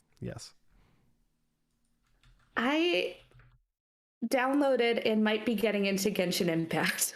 Oh, that's whatever. That's not a big mistake. No, that's a game. No, I mean, just in terms of like, ooh, this is gonna take like playing it yesterday, and I'm like, ooh, this is gonna take some time and maybe money. Yeah, so I think what I would say is that Genshin Impact is definitely one of the games that, playing it for earlier this year for the chunk I played, it put me on my path for my current mindset of like, man, fuck video games, because I got fucking tired of having to do my Genshin Impact shit every day. But I think it's a good game. Yeah. And I don't know how long I'm going to be into it, but it's like, playing it yesterday, I was like, man, this is a good real like video game. Like I initially just like downloaded it on my iPad thinking I was going to play it mobile. And then I started playing it. I was like, this is actually a real game. So I'm going to download it off of my PlayStation instead. So I was playing it on PS5 yesterday. But it's for being a gacha game, it is surprisingly like a real game as well, which is a sad state of affairs where that's a statement you can make is like, oh, this is a real video game. But the problem with a lot of free to play games, in my opinion, is that they can be really predatory pretty early. Yeah. Where it's like the mechanics might be okay, but it's immediately going to start putting up barriers to your ability to actually engage with it. But it seems to me like Genshin doesn't do that so much. Yeah, and I mean, there's a lot of like, especially with a lot of free to play games or games that want you to put money into it early. There's a lot of specific things like, hey, you have like an energy system, so you're only allowed to play this much before you have to either wait or put more money into it. Whereas Genshin is just like, you can play as much as you want. And like, that might be a new form of not necessarily being predatory, but being money making. It's like, because I did an in-game survey so I could get extra in-game currency, because there are multiple in-game currencies because it is a free-to-play game, and it's you could make this like the only game you play if you really wanted to. At least that's the vibe that I get. A lot of people do. Yeah, and it specifically was like, one of the survey questions was like, do you still play other games other than Genshin Impact? And I'm like, yeah. I don't need this to become my only game. I just was like kind of curious because I've been exploring some gachas lately, and I was like, and I've seen a lot of good memes for Genshin Impact. So I played about like 3 or 4 hours yesterday afternoon, and it was very enjoyable. I'm enjoying it. Again, it'll be interesting to see what the dailies looks like, but it actually plays well and has been a fun time for the few hours that I've put in so far, and really does not put pressure on you at all for the gacha aspect of it, which is kind of interesting. It's the worst. It's the same thing that for me with Halo. I mean, Andre didn't really agree, but it's the worst. It's the worst because it doesn't really pressure you to spend money. It's just like, hey, we have some of the best character designs in modern video games. Exactly. So it's like insidious in that way, because there have been times where I've like played a gacha game and I'm like, I see what you're doing. It's like when I'm smart. I don't need that. And like playing Genshin, I'm like, oh, it'd be kind of nice to have a fun character with that design. It's like when in college, my friends who I thought were extremely cool were like, oh no, you don't have to start smoking. It's not really that cool. It's not good for you, and we really should quit. And then I was like, okay, but I'm gonna do it anyway because you guys look really cool while you do it. And then it was really cool for a little while. That's the problem with Genshin Impact. Like smoking. Okay. Yeah. Genshin Impact is like smoking. Saying. Got it. Yeah. Wait, so cool. if Genshin Impact is like smoking, then what's Honkai Impact like? Like I actually don't know if Honkai Impact's not very good. No, I don't know that much about it, honestly. Honkai Impact is like smoking really shitty cigarettes. I don't know. It's fine. It's basically Bayonetta. It's like Genshin Impact from a like gacha structure perspective, but the gameplay is much more like Bayonetta, and I don't particularly like those kinds of games in the first place, so that's probably part of why it didn't click for me. But Genshin Impact, I think, is a much better video game. Yeah, and it's just I don't know why I decided to do it. I was just like sitting around yesterday, and I was like, I kind of want to play a game, and I was like, what game do I want to play? And then for some reason I was like, I should just pick up Genshin Impact and just give it a shot. So it's, it was a very enjoyable few hours that I spent yesterday, and we'll see how much more I get into it, because you can get real deep into some of those Genshin Impact things. Yeah. But it's, I would say, unlike smoking, everyone should try it because it takes like 20 minutes to download, and you might like it. I think that there's at least that first area, that first like 15 or whatever hours of gameplay is really fun, and and has a really entertaining sort of story and stuff to get through. I think my biggest struggle with that game still remains they just cram way too many peripheral events in there. There's always like 4 different events happening. It's always like, well, you got to go to the website and play this little puzzle game to get your entry for that for today. You got to log in, you got to do your normal dailies, and you got to do your event quests, which is going to be a bunch of fetch stuff. And then also you need to do this event co-op challenge. And also don't forget that if you aren't maximizing your playtime and using all your resin every day, you're basically missing out. So it's just like all that stuff compounds, and it definitely starts to feel like it's a job. I bet. And always the point I get to with that game where I have to bounce. Yeah, and that's probably where I'll end up bouncing. But I was just playing it playing these first few hours where I'm like, oh, this is a fun game. You're wandering around this beautiful area, and it looks really, really nice, and the combat's pretty good, and I'm like, this is fun.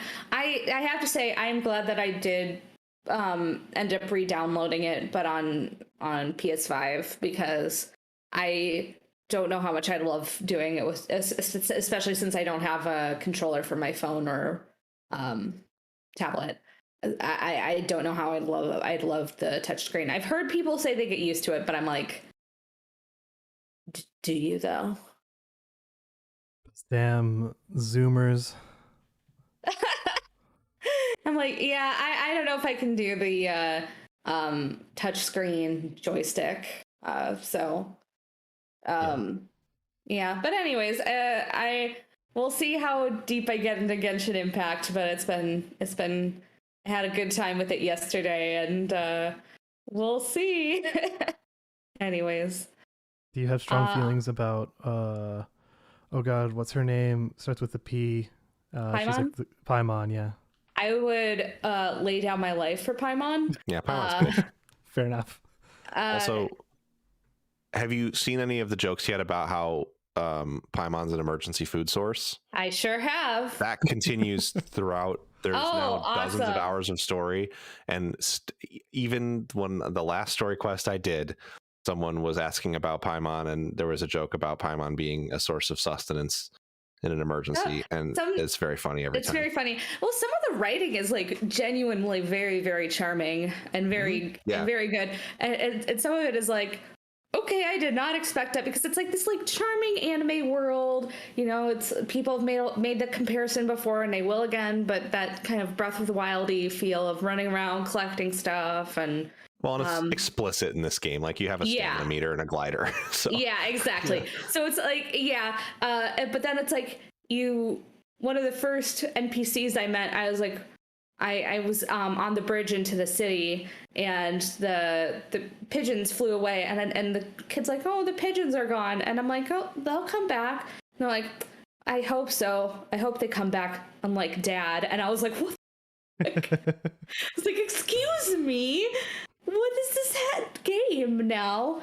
But yeah, no, I've enjoyed the writing and the character design and the aesthetic of it a lot so far. So it's a very nice product that I have yet to spend money in. I might put a little bit of cash in there just to, do a couple of pulls, but I'll say that their monthly, if you're going to play for a month, their little monthly daily login pass thing is like $5. It's those are usually pretty good. Yeah. It's worth doing if you're going to play every day for a month or so. Right. Yeah. So I might try that and just, enjoy and just play it pretty much daily for a month and see where I'm after that month. But, I don't know if this is going to become like a daily thing for me, but I'm like, I'm glad I picked it or I downloaded it, because like I said, I have not put money into it yet, and I've had quite a bit of fun so far. So cool.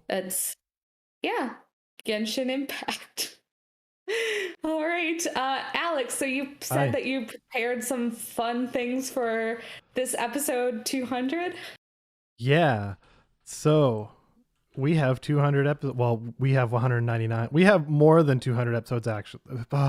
It's complicated. So technically, this is the 200th episode. 200th. canonical gaming fix episode. Yeah. Excluding Game of Numbered. the Years. It's excluding the Coding and Comics podcast. It's excluding the spoiler casts and other such things. This is the 200th Gaming Fix episode. So I thought we could do some fun stuff. First, let's rank every one of our episodes from best to worst. Go. All right. So obviously the best episode is. No. I'm kidding. Yeah. So no. So folks, if you've made it to 200 episodes, you probably know by now that I'm a programmer and also do like data science stuff. So in anticipation of our 200th episode, I went and did some sciencing on our data to get some kind of fun stats. Ooh. So now, as a quick caveat, it isn't perfect, and some stuff had to be extrapolated, and the reason is because a lot of the preliminary data work was done off of tags, like how we tag stuff. Oh, we talked about Genshin Impact today. This is going to have the Genshin Impact tag. And also off of timestamps. So, you know, being able to look at what topics we talked about and then how long we talked about them. So, like, you know, that adds some weight to like how important some topics are. But the problem is that we didn't start doing tags until episode 42, and we didn't have timestamps until episode 87. So those earlier episodes kind of get lost a little bit in the data noise, and there's a bit of recency bias. So, but I did go through some of our early episodes to try and just, you know, scrub through them and make sure they at least got representation. And, you know, I just kind of shoved it in there myself. But I can't say I didn't listen to every episode in full, because that's a lot of episodes. Like 80 something episodes is a lot of episodes to listen to. And we do talk for a long time on this show. We'll talk about that in just a moment. So yeah. But and for what it's worth, I'm going to go through all this stuff. I'm not going to provide numbers for now, because who wants to hear people reading out numbers on a podcast? If anyone's interested, message me or whatever, let us know. Maybe I can write up an article with numbers. Yeah, I'd be interested in that, but so let's start. What do you want to hear about? Do you want to talk about our most talked about studios, our most talked about series, our most talked about genres? Which one do you think first there? Most talked about studios it is. yeah. Choice. Yeah. So CD Projekt Red, maybe not surprisingly, is our most talked about studio, between everybody enjoying The Witcher quite a bit a handful of years ago, and some news that has maybe happened in the past year or two. Most talked about studio is just going to be the shittiest studios are going to be the ones that are the most talked about. So the next most talked about studio is Square. Which I would say is not a particularly shady studio. We've talked about a lot of Square properties. I'm just going to kind of blast through these, and then we can talk about any of them if you want. Sega, which mainly came from Yakuza. Capcom, mainly Resident Evil. We got BioWare. We got Supergiant. We got FromSoft. We've got I just kind of lumped Xbox, Sony, and Nintendo together, just because we talked about games that they have developed. And lastly, Activision Blizzard. I'm glad that they're last, at least, in that list. And to be noted, last and definitely least. I would say for most of these stats, the first couple are probably the most important, and then after that, it's kind of like our game of the year, where 3 to X. It's right, just, you can where we swap just talk any about of it. a lot of different studios and a lot of different. Swap them. They're not. Sure. It's not actually in any kind of order. But yeah, like I found it interesting that we talked so much about BioWare. It just came up a lot, and we make a lot of analogies to old BioWare games, apparently, which I think is really funny. Okay, so the most talked about series. Allison, Pat, what do you think is our number one most talked about series? Oh God. Well, it's probably either Yakuza or Final Fantasy, I would guess. Those are both in the top 3. Okay. It is neither is number 1. Okay. So does this include like number of episodes, or just like how much time we've spent? Bit of everything. The episodes, right? Oh. Yep. It's how frequently the topic has come up and how long we have talked about it is kind of the weight is going on with all of that in mind. How high is Trails on that list? It's on there. It's not top 3. Okay. I kind of combined Legend of Heroes and that's kind Trails. Yeah, because that's just that's the same thing. But I was like, It has to be It's on there. It's on there. Okay, so Final Fantasy, yeah, and Yakuza top 2 are in the top 2, but not top 1. I could see Ready? Nier being it too. Nier's on the overall list, but it's Yeah, definitely not top. because Automata came out before we started. 2017. Yeah, so yeah. All right, the most a talked lot about of stuff. series, just in terms of time versus frequency, Persona. Oh, Just weird. Like you can kind of boil down to Shin Megami Tensei now if we wanted to, but yes, between talking about Persona 3 Portable, Persona 4, Persona 4 Golden, Persona 5, Persona 5 Strikers, Persona Dancing All Night, like all of the different Persona stuff. Persona 5 Royal, and then yeah. I feel like Persona is one of the least controversial. Like everybody thinks it's good to great. Nobody is like. Well, you here. haven't. I You don't haven't like gotten 5. deep into some of those Shin Megami Tensei mainline only people who are like, oh, Yeah. Persona. Oh, I just that's mean for within the kids. cast. Within the Yeah, cast. within our cast. Yeah, it's a Within pretty the cast, it's a yeah, pretty we're- it's fairly neutral ground. Yeah, we're all kind of like, yeah. Persona good. Okay, so Yeah, and I played a stupid amount of Persona 5 Royal last year, so that kind of makes sense. so And Persona 3 Portable. Yeah. it's true. And all of us have played Personas, so and they take up Yeah. hundreds of hours, so of course we're going to talk about them. Here's some of the other ones. Again, just consider this unordered. It's not necessarily the most important. Pokemon, Kingdom Hearts, Destiny, When They Cry, that being Higurashi, Umineko, etc. Legend of Heroes / Trails, Paper Mario, which came up quite a bit. Dota and League, I just kind of combine them because when we talk about one, we usually talk about the other. Star Wars, The Witcher, Fire Emblem, Danganronpa and the Zero Escape games, and then WarioWare actually comes up relatively frequently. So there's also just a smattering of like we do have like your iRacings and your Forzas, like the stuff that you've been talking about, Pat, but like not any one of them with enough frequency to make a dent. So like you can kind of combine a lot of those into one. I also think one chunk. Also, when we first started, it was very much everybody just talk about whatever, and now there's a much more like. There have been times when Andre's been like, you've brought up this game like 3 times in the last couple months. And it's like, okay, I'm going to just stop talking. People are tired of hearing about iRacing. I don't need to talk about iRacing on this podcast. Maybe ever again. Probably not for months. So I think that now we are a little more like conscious of like, you bring stuff, you have stuff to talk about for it rather than I played iRacing, I did this race. Yeah, or we say like a quick like, yep, I've been playing this, and anyways, also the new like, thing is blank. I've not been talking about Muv-Love every week, despite the fact that I put in a few hours to it every week. Yeah, like I put in several hours of Pokemon this week, and I was kind of like, I'm going to continue to play Halo. I probably won't talk about Halo for.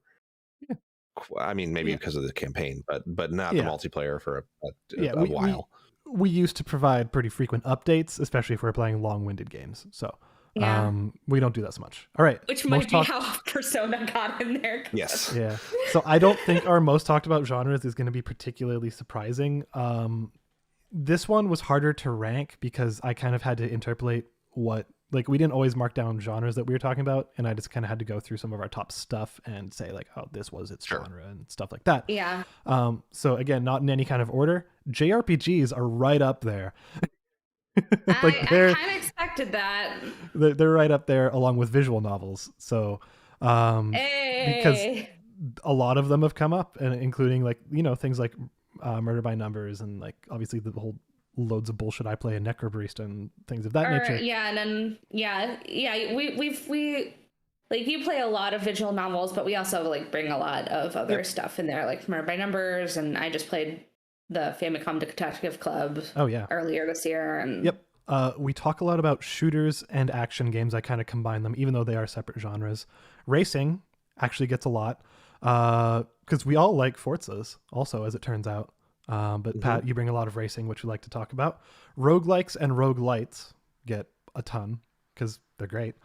Strategy games, auto chess for a while, but it was such a dense amount of conversation that it ended up kind of making a blip. We got simulators and we got puzzle games. So those tend to be our most frequently talked about. But This category I found, these next two categories I found pretty interesting. The most talked about discussion topics that we have for gaming. So not necessarily about the games themselves, but stuff surrounding the games and like the industry as a whole. Any guesses? Otherwise I can just throw us into this. Wait, say it again for me. So it's kind of discussion topics about games or about the industry. So not necessarily like I'm talking about Final Fantasy 14 today. No, we're talking about this subject. I would assume it's labor. Yeah, I was going to say it's like workplace information. Crunch is part of this list. This list has 7 items. Because I had to boil it down a bit. Crunch is on there. What else are we thinking? So is crunch and workplace conditions kind of like mushed together, or is it okay? Like labor practices, etc. Yes. Yeah. Well, I don't know then. The number one, and I don't know, this feels like kind of a cop-out, but indies gets talked about a lot. Like indie games and the indie game industry and all that kind of stuff. And then the second most talked about topic, which I think is interesting, is mental health. We end up talking about that quite a bit. Like between games that focus on it, between the impact it has on the industry and just impact it has on people, especially during pandemic times. That comes up a lot. Other topics, LGBTQ issues and games and, things of that nature. Crunch/workplace issues. GDQ has come up quite a bit. Yeah. Todd Howard has come up a lot. And this one surprised me, but I think it mainly came from some ad hoc conversations. Norting.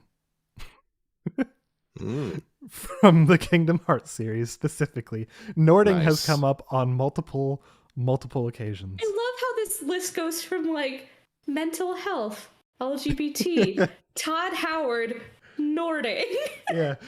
Sometimes you gotta face your fears. Yeah. Okay. Just getting Norted by Todd Howard.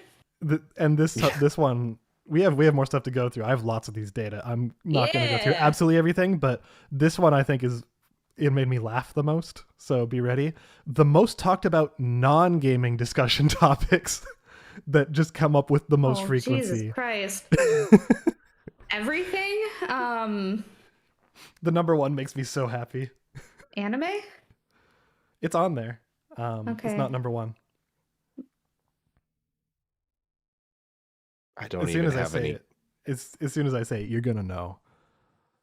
69,420. Yes, that is number one. The numbers 420 and 69.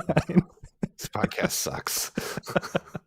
Those have come up so much. You're like, it makes me so happy. And I was like, oh, it's got to be that. It's either that or pooping. I know. That is number 3. Okay. Oh, not number 2? Poop and bodily functions ended up being number 3. Anime is number 2. Oh. It should have been number 2, but you know. So I feel like that's our podcast in a nutshell. Oh my god. 420, 69, anime, and pooping. Considering the first game that we talked about on this podcast as a regular podcast was A Dump in the Dark. I think about that sometimes. I was thinking about playing it and bringing it for today's episode. I was like, do you ever just think about some of those games that we talked about in first episodes? And I'm like, oh, we'll get a bit of this here soon. But tech comes up a lot. That's kind of boring. Brendan Fraser has come up a lot. Listen, across many love episodes. Brendan Fraser?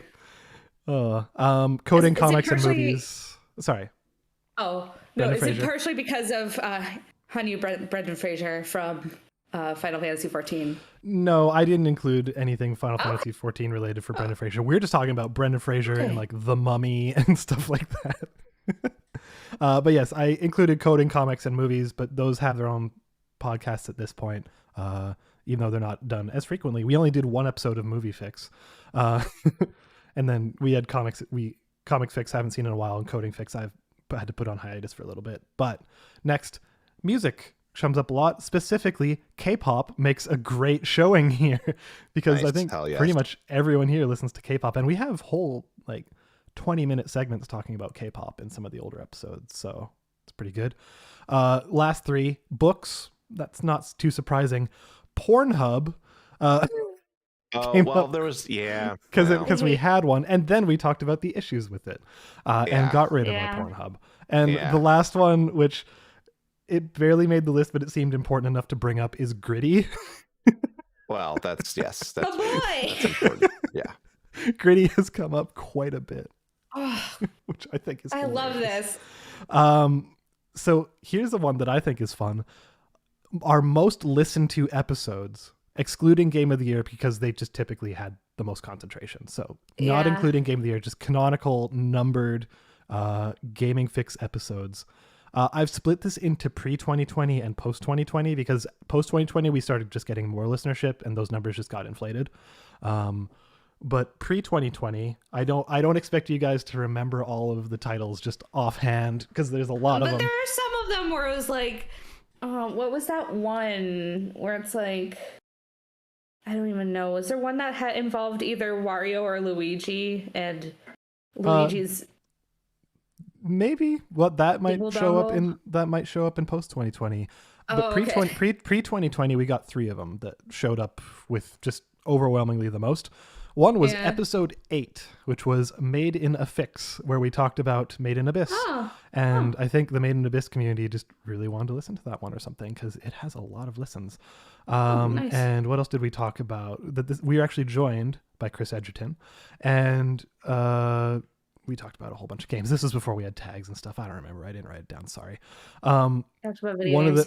of the next. Then this is just chronological. Like episode 8. The next is like the episode 34, which was Gelato Artists Part 2.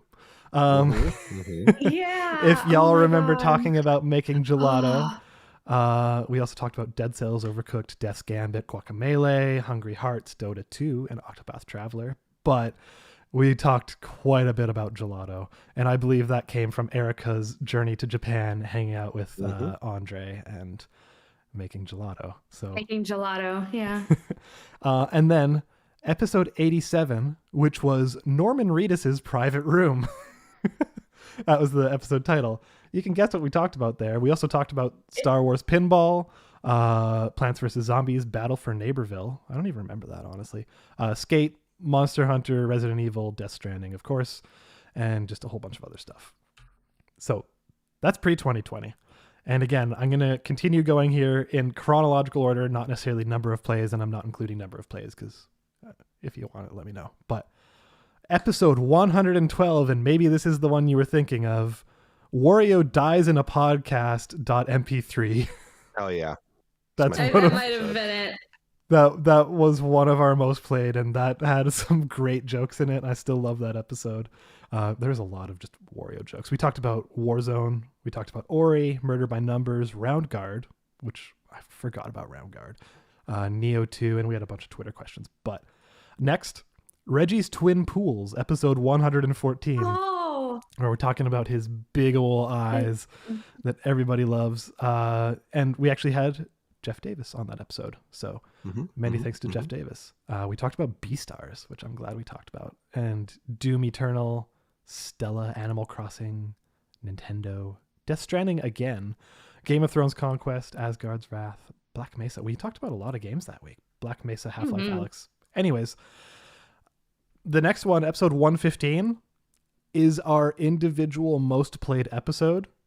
And I don't know why. I don't think we talked about anything particularly crazy on it. But it was the one episode titled, and I don't know how to read it out loud, number 4, and then in brackets, FOUR, number 20, in brackets, TWENTY. So 4/4/2020.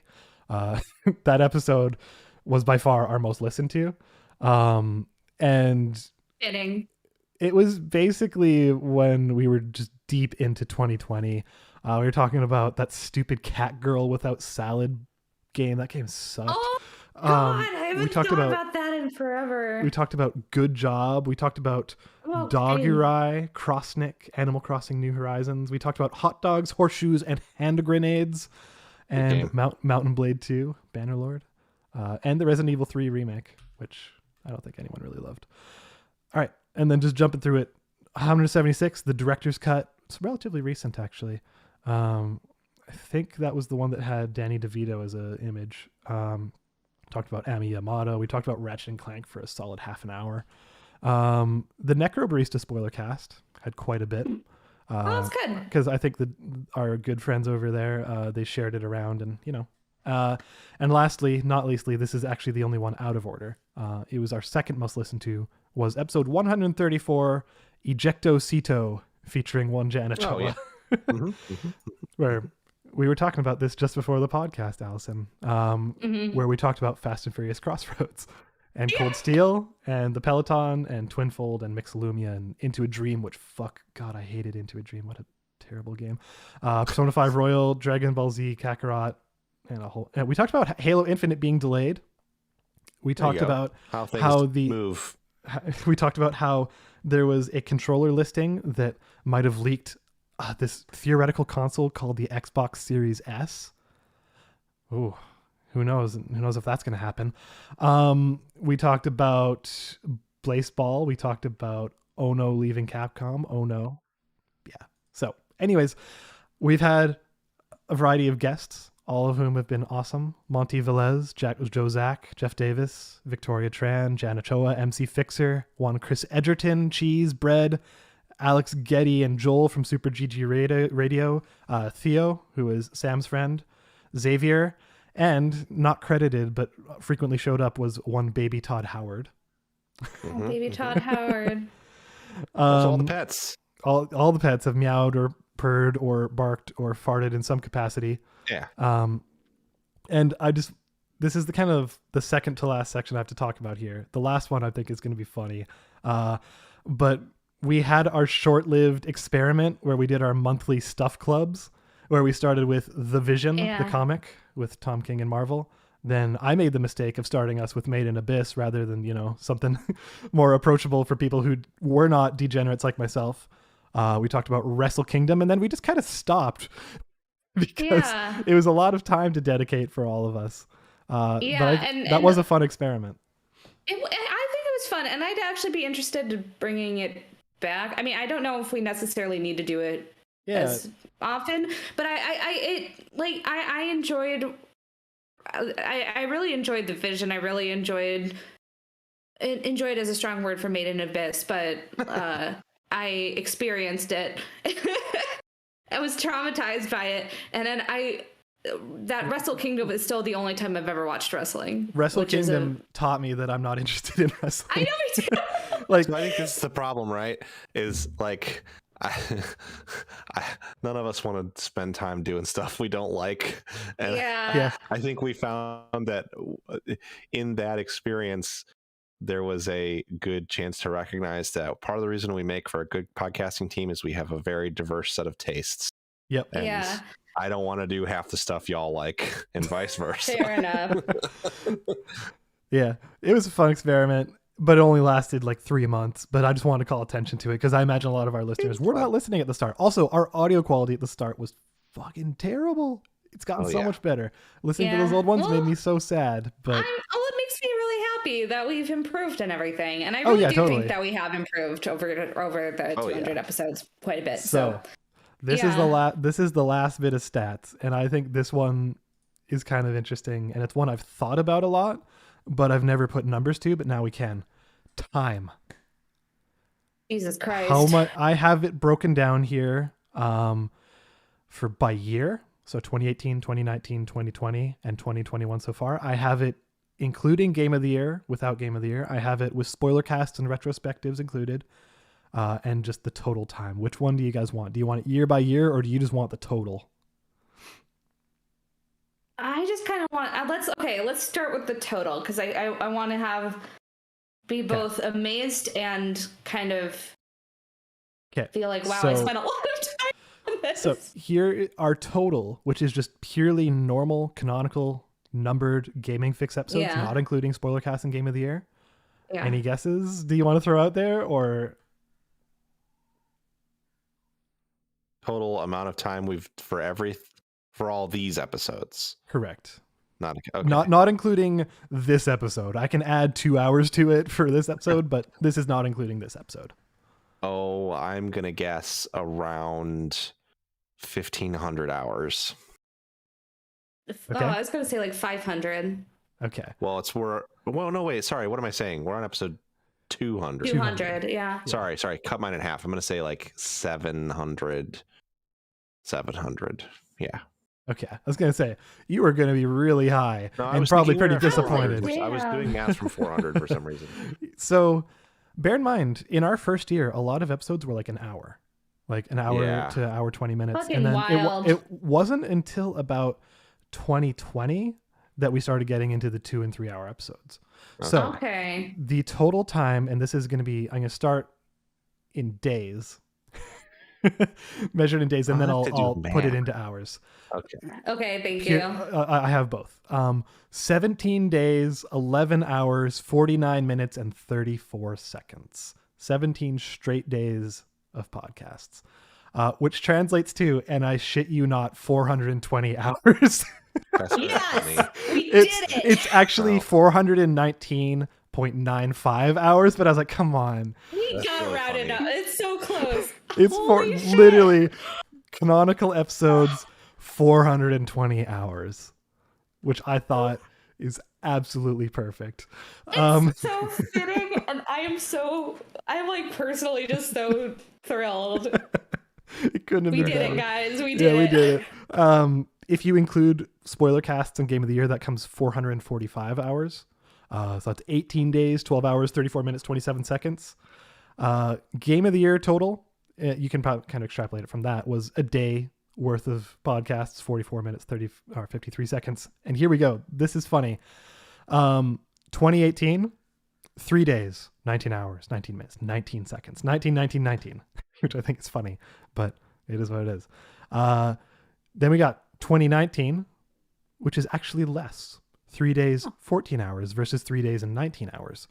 2020, 5 days and 13 hours.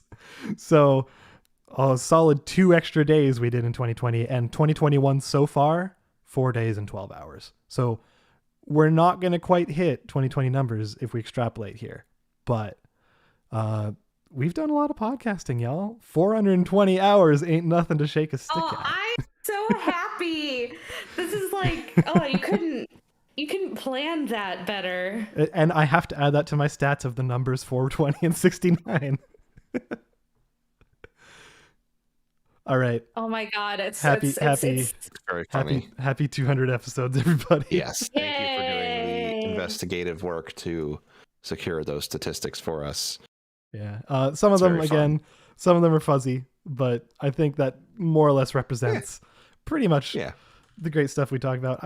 There's some fun numbers here. The most talked about platform individually, PS5. Let's see if I have any other ones that I didn't talk about that are fun. Obra Dinn actually got talked about a lot, but it wasn't a series, just as an individual game. It got talked about a lot. Miles Morales, Control got a lot of talk, both positive and negative. Disco Elysium, Fire Emblem, Atelier, Sekiro. Like, there's a lot of stuff that we've talked about. Sayonara, Wild Hearts. The MCU. We've made a lot of jokes about CPU priority over the years. Yeah. We had It's a Sony come up at least a couple dozen times. I still think about that all the time. I have to say, like, I will be seeing a Sony thing and I'll be like, it's a Sony. Yeah. So happy 200, y'all. Yay. Excited for at least hopefully 220 more. Yep. After that, we got to do it. We got to make it there at least. After that, we cut it off. No more. Just cut out dead turkey, or what, a cold turkey they call it, right? Yeah. Dead turkey. We're gonna kill the turkey. We're gonna dead this turkey. We're gonna dead turkey podcast. All right, that's all I got. Yeah. I mean, there's more we could talk about, but I that was a fun walk down memory lane. Thinking about some of those old episodes, some of those old games. Every so often I will just be sitting around and think, remember that A Dump in the Dark exists? Like, I will just be sitting around in my apartment going like, oh yeah. I had that installed last year.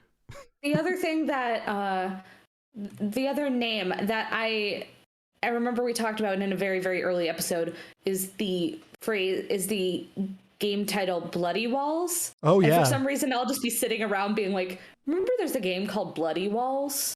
There was also I'll be bloody like, boobs, okay. which I believe we Of course talked there about. was. Yeah, we sure did. Yeah, some of our old, I gotta say, some of our old podcast titles, I'm still pretty proud of. Like, Oh, there's I'm some proud of a really lot of funny ones. them. I have to go back a little bit. I don't have those open right now, but like, we had some really clever ones that I think were really funny. But we can carry on if we All want. right, so we I can don't have go them to the available. news. Andre pulls 12 boys out of his butt. I forgot about that one. Oh yeah. Anyways, That's just so Tuesday. Yeah. so news. We have a short news go around just because we were gonna. We knew Alex had some plans for episode 200, although we didn't know what they were. Number one on the list is that Epic acquired Harmonix. Yeah, they went. so- Like I said in the news article here, they that went was to very all the Goodwills and Salvation Armies in the world, bought up all the plastic instruments they could, and then somehow ended up with Harmonix. Yeah, it'll be interesting to see if that what that does. I don't know, because So far, what we know it's doing is they in the article about it, the press release, or whatever it was, they're gonna make stuff for Fortnite. Yep.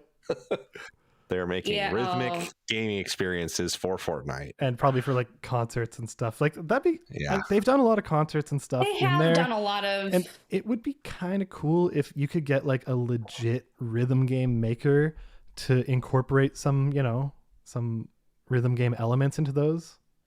Sure. Yeah. Yeah, that'd be neat. That could be cool, But- but it's also kind of sad but then again, what happened to friggin' rhythm games? No one cares about rhythm games anymore. It's unfortunate, but true. I one of the things that I didn't talk about, but I have played multiple rhythm games this week. Yeah, I mean, like we do but- still have our Osus and like our Beatmanias. Yeah, I was and, playing like, Groove Coaster earlier this week. oh yeah. But I mean, Harmonix did Fuser, which I enjoyed quite a bit. And I don't know. I would love more rhythm games, more kind of music games, but but they haven't really been doing any of the, the rock bands or anything. So Yeah, like Yeah. Dropmix, like Fuser. But yeah. just rhythm games have just fallen out of favor so much. Like in the mid 2000s, your Guitar Heroes and your Rock Bands Oh and my eventually God. your DJ Heroes, those were ruling the world. Thinking about how big Guitar Hero and Rock Band were for like parties and stuff when I was in high school, like it was fucking huge. It was like you go to somebody's house and say, all right, bring out the Rock Band or bring out the Guitar Hero or something like that, and Yeah. it just isn't there anymore. Yeah, honestly, like if they did not get acquired, which I guess previously they were acquired, right, by MTV, and then they kind of got themselves out of it. But that was kind of while rhythm games were still relevant. I don't know how Harmonix would have continued to survive otherwise. Yeah, I enjoyed playing around with Fuser quite a bit, but I don't know how big that was, and I don't. It's hard to say. I'd like them to survive because I do like rhythm games quite a bit, but we'll see what happens with Harmonix and Epic and what that means, if anything, or if suddenly Fortnite is going to get a rhythm game mode, and then fair enough. All right, next piece is that the Steam sale just started, and I am very much going, oh well, I'm going to get a Steam Deck eventually. I know, right? Like, oh well, my Steam Deck is going to come next year, so I might as well buy some games in preparation. Sure. Saying that like I don't have a stupid number of games on my Steam. Yeah. Wildermyth is on sale currently. That's where I got it because it was on sale for the Steam sale. I bought a space game just now while we've been recording. Awesome. Yeah, no, Space- there's wait, a lot of space game or a space game. a space game. Okay. I was like, What is it what called? game is It's got a kind of generic name. That's why X- I didn't say the name. X? No, it's like Space Frontier. It's like a space life game. It's pixel art, isometric. It's in early access. Yeah. But I'll find it. But yeah, Steam sales aren't the most important news in the world, but hey, you can get Deathloop for 50% off. If you're listening to this now, there's a lot of game sales right now. I know there's one going on PlayStation. I think there's some stuff. There's some sales going on Switch, and so there's quite a few game sales right now. So if you're looking for new games and you like me just want to spend too much money on video games, then it's now is a good time. Yep. The Echoes are on sale for 50% off. The Ace Attorney trilogy is currently 35% off, which is worth it, honestly. That game, those are great games. Honestly, those I definitely recommend picking that up if you haven't, because those are great and hold up, in my opinion. Base Haven is the game that I purchased. Oh, sure.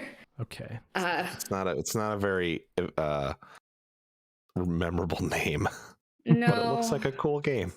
No, yeah, I might just kind of go through, but like I said, I'm like, oh, what if with my Steam Deck, I'm gonna be on Steam a lot, even though I have how many Steam games do I have? Over 1,000. Oh, let's not talk about that. Oh, that's a good question. Let's see. 523 here. Oh, I have many thousands, I think. I do, yeah. I'm not kidding when I say over 1,000. That's just because I a lot of bundles and stuff. But true. Yeah, wow. Yeah. Oh, I missed my Steam account's birthday. Anyways, yeah. So now's a good time to pick up some games if you want to. I know that the 1,600 could be 1,600. Nice. Yeah, mine's just over 1,000. Yeah, so which is why I'm glad I'm gonna get that Steam Deck, because I'm like, oh, I've got a lot of games I need to pick up. But yeah, a lot of good stuff. So if you're interested in any of the games that we've been talking about for a while, might want to give that a shot, just because looks like there's some pretty good deals on Steam, right? Looking at it right now, and then also quite a few good game deals on other platforms too. So, and video games are pretty neat, I think. I think they are as well. Yeah, they're all right. Most part, they're all right. It's not like we spent 420 hours talking about them. At least. Yeah. Okay. So Hitman 3 is getting new content. Looks like they added a whole roadmap of different things. Yeah. Looks like they've adding new game modes and bringing VR to PC. So looks like there's quite a bit of extra new content that they're supporting it with. So yeah, it's awesome. And apparently this game brought in just the most as an individual game, brought in the most players they've ever had. So yeah, it says here that they're at the milestone of 50 million players, and then it's the most successful Hitman game of all time. So which is great. If you're a fan of Hitman, then this is the time to be it, because this is excellent. Yeah. So very cool. It's great because it also basically includes the entirety of the previous two games. I need to get into Hitman, man. It's good. Yeah, no, I've heard it's good. And Amazon is making a Mass Effect show, which I am praying will be good. Yeah, because that universe is really fun, and it would be very nice to see a good kind of show set in that universe, because I still need to go back and finish playing through the Legendary Edition trilogy, but just playing through what I did of Mass Effect 1 earlier this year, it's like there is just so much in that series where they just packed that full of lore. Yeah. So would you prefer a show that goes for like maybe it's like an anthology show of those kinds of like short stories, or would you prefer something that is telling like a contiguous story the whole way through? An anthology would be really fun, I think. Totally. But Citadel but stories. oh, that'd be fun. Yeah, like an anthology would be nice, or an original story. I just would really like it to be new characters, because I feel like the characters in the games, like I don't need to hear necessarily more from them, I say, as I really love those games, but I just think that playing through one again, you get a real sense for just how much breadth there is to the series. And I would like to see more aspects of it than just, the specific crew of the trilogy. Bring back the Andromeda cast. Here we go. Oh yeah. There you go. Yeah. The Andromeda cast before they left. Oh, but I like them all together.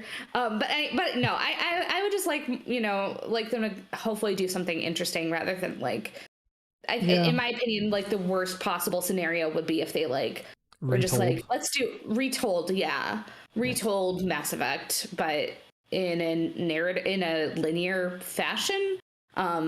Because so much of the that's fun of the games is that you get to make it your own. What do you think the odds are that Shepard is in it in some capacity? Be that as he shows up in one episode, or is the main character, or just I don't know.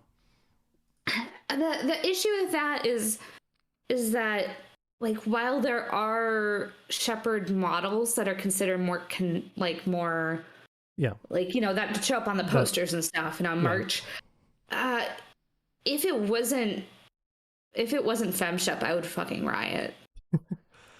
I would riot. But totally reasonable. Most people play as Dude Shep, so it's I don't know. Yeah. Oh man, so but if they did that, it should be Jennifer Hale. If it is FemShep, just get her to play Shepard. Just get her to play any character in it. She's great. She's fantastic in whatever she does. So just get Jennifer Hale to do something, even if it's just a side character. Or have they said if this is going to be live action or is it going to be animated? Don't know. I don't think they've said. All I've seen is just Mass Effect series, Amazon. Let's see. If it's live action, what species are you most interested in seeing, or what location? Just what Mass Effect thing. I'd love to see some friggin' Elcors. Or I was gonna say Elcors or Hanar. Yeah, Hanar. I was gonna say, what's Blasto again? Yeah, Hanar. Yeah. Blasto. Elcors are probably my number ones though, because I love the Elcors, and they're big dumbass elephant bodies. Yeah. Where yeah. They're so sweet though. They're very kind people. There's a lot. I hope it's animated, but if it was live action, that'd be wild. Yeah. From the chat, Mass Effect pre-Reaper, please. When the Mass Effect was invented and humanity first encountered aliens. That would be cool. First contact would be pretty rad. That would be very cool, because there's a lot of that interesting lore about the first contact, and considering Mass Effect 1 takes place not realistically that far afterwards, basically a generation after, right? There are people who are still there who fought in the first contact war, and the humans are the upstart newcomers that all the other Citadel races are the fuck are you on? Yeah. But yeah, no, it'd be interesting to have that first contact and be the Turians meet the humans are what the fuck? Humans are just excuse me? Because having more kind of get used to the various alien races and get used to just kind of the giant leap in technology that goes from that would be really interesting. I think that's a really great idea. Agreed. Thanks for that, Cheese. Yeah, no, that is rad. That's a rad idea. That would be much more interesting to me than them just telling the story of the first game, because I think it'd be very funny if they took this game that the whole like the billing on it is it's all about your player choice and you make all these choices and then they're like, and now we're just going to tell the linear storyline. That is like honestly my worst nightmare about it. And I honestly don't know if I would even watch it. I wouldn't watch it. Because Now, I'd be like, what's the point? What if this was their kind of version of like Bandersnatch?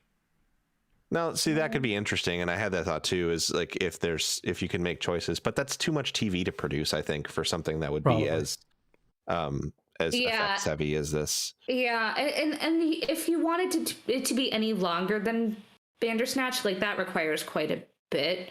Whereas that was like a pretty, also self-contained special.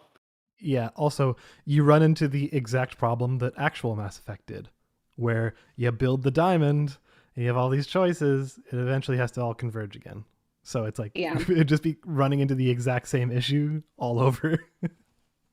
Yeah. So I just kind of hope that they look at interesting kind of stories we haven't seen yet. Man, now that you've said the First Contact, I'm like, fuck, that would be good. Yeah. So I think that might be my best bet. If not, then like maybe like an anthology series. It would be really nifty. I know this is not how it's gonna go. But if they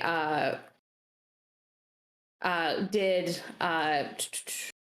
the like Star Wars Visions did, where it's like different studios did different like little anthology stuff, that I think that'd be interesting. But yeah, that would be interesting. Actually, you're right. I mean, I'm a fan of that for any kind of series with like big amounts of lore, is just kind of let people play around with it, which I think would be fun. But I hope one episode is just like a Blasto movie. Oh my god, please like please just have one episode just be Elcor Hamlet, which is just like please, that's the only thing I want. Oh man, I forgot about the Elcor Hamlet. Yeah, Elcor Hamlet.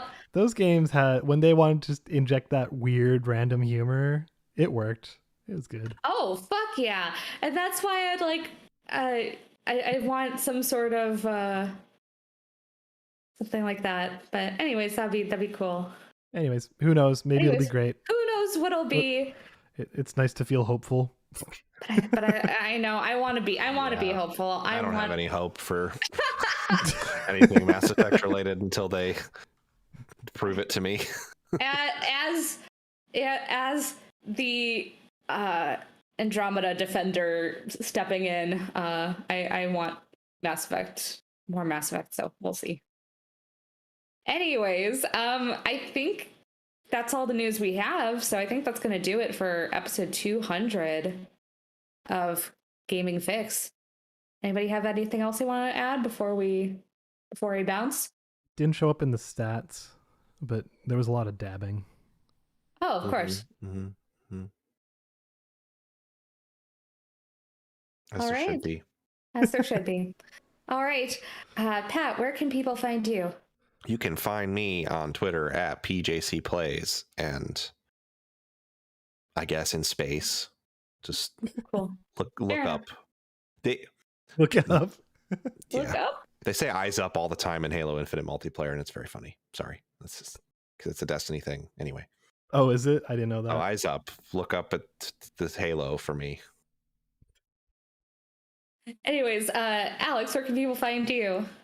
Probably here for at least another 420 hours. Woo! Oh, I'm so happy that worked out. You can find me on Twitter at WRITERSERENYTY. You can also find us at Fix Podcasts on Twitter, fix.space, and also you can email us at gaming@fix.space. Thank you, Jeff Davis, for the music. We really appreciate it, and I think that's going to do it. Well, we don't have an Andre here to disgust us with his outro, so Have a lovely afternoon, everyone. Yes. Lovely afternoon. Have a wholesome weekend. Yeah. Yeah. Bye, Yeah. guys. Bye. Oh my god. The recording is I'm stopped. So Okay. tired. I'm Flaring out there at the end because I'm just like Oh very god. exhausted. No, I feel it. I feel it too. There are definitely several episodes where I'm just like I slowly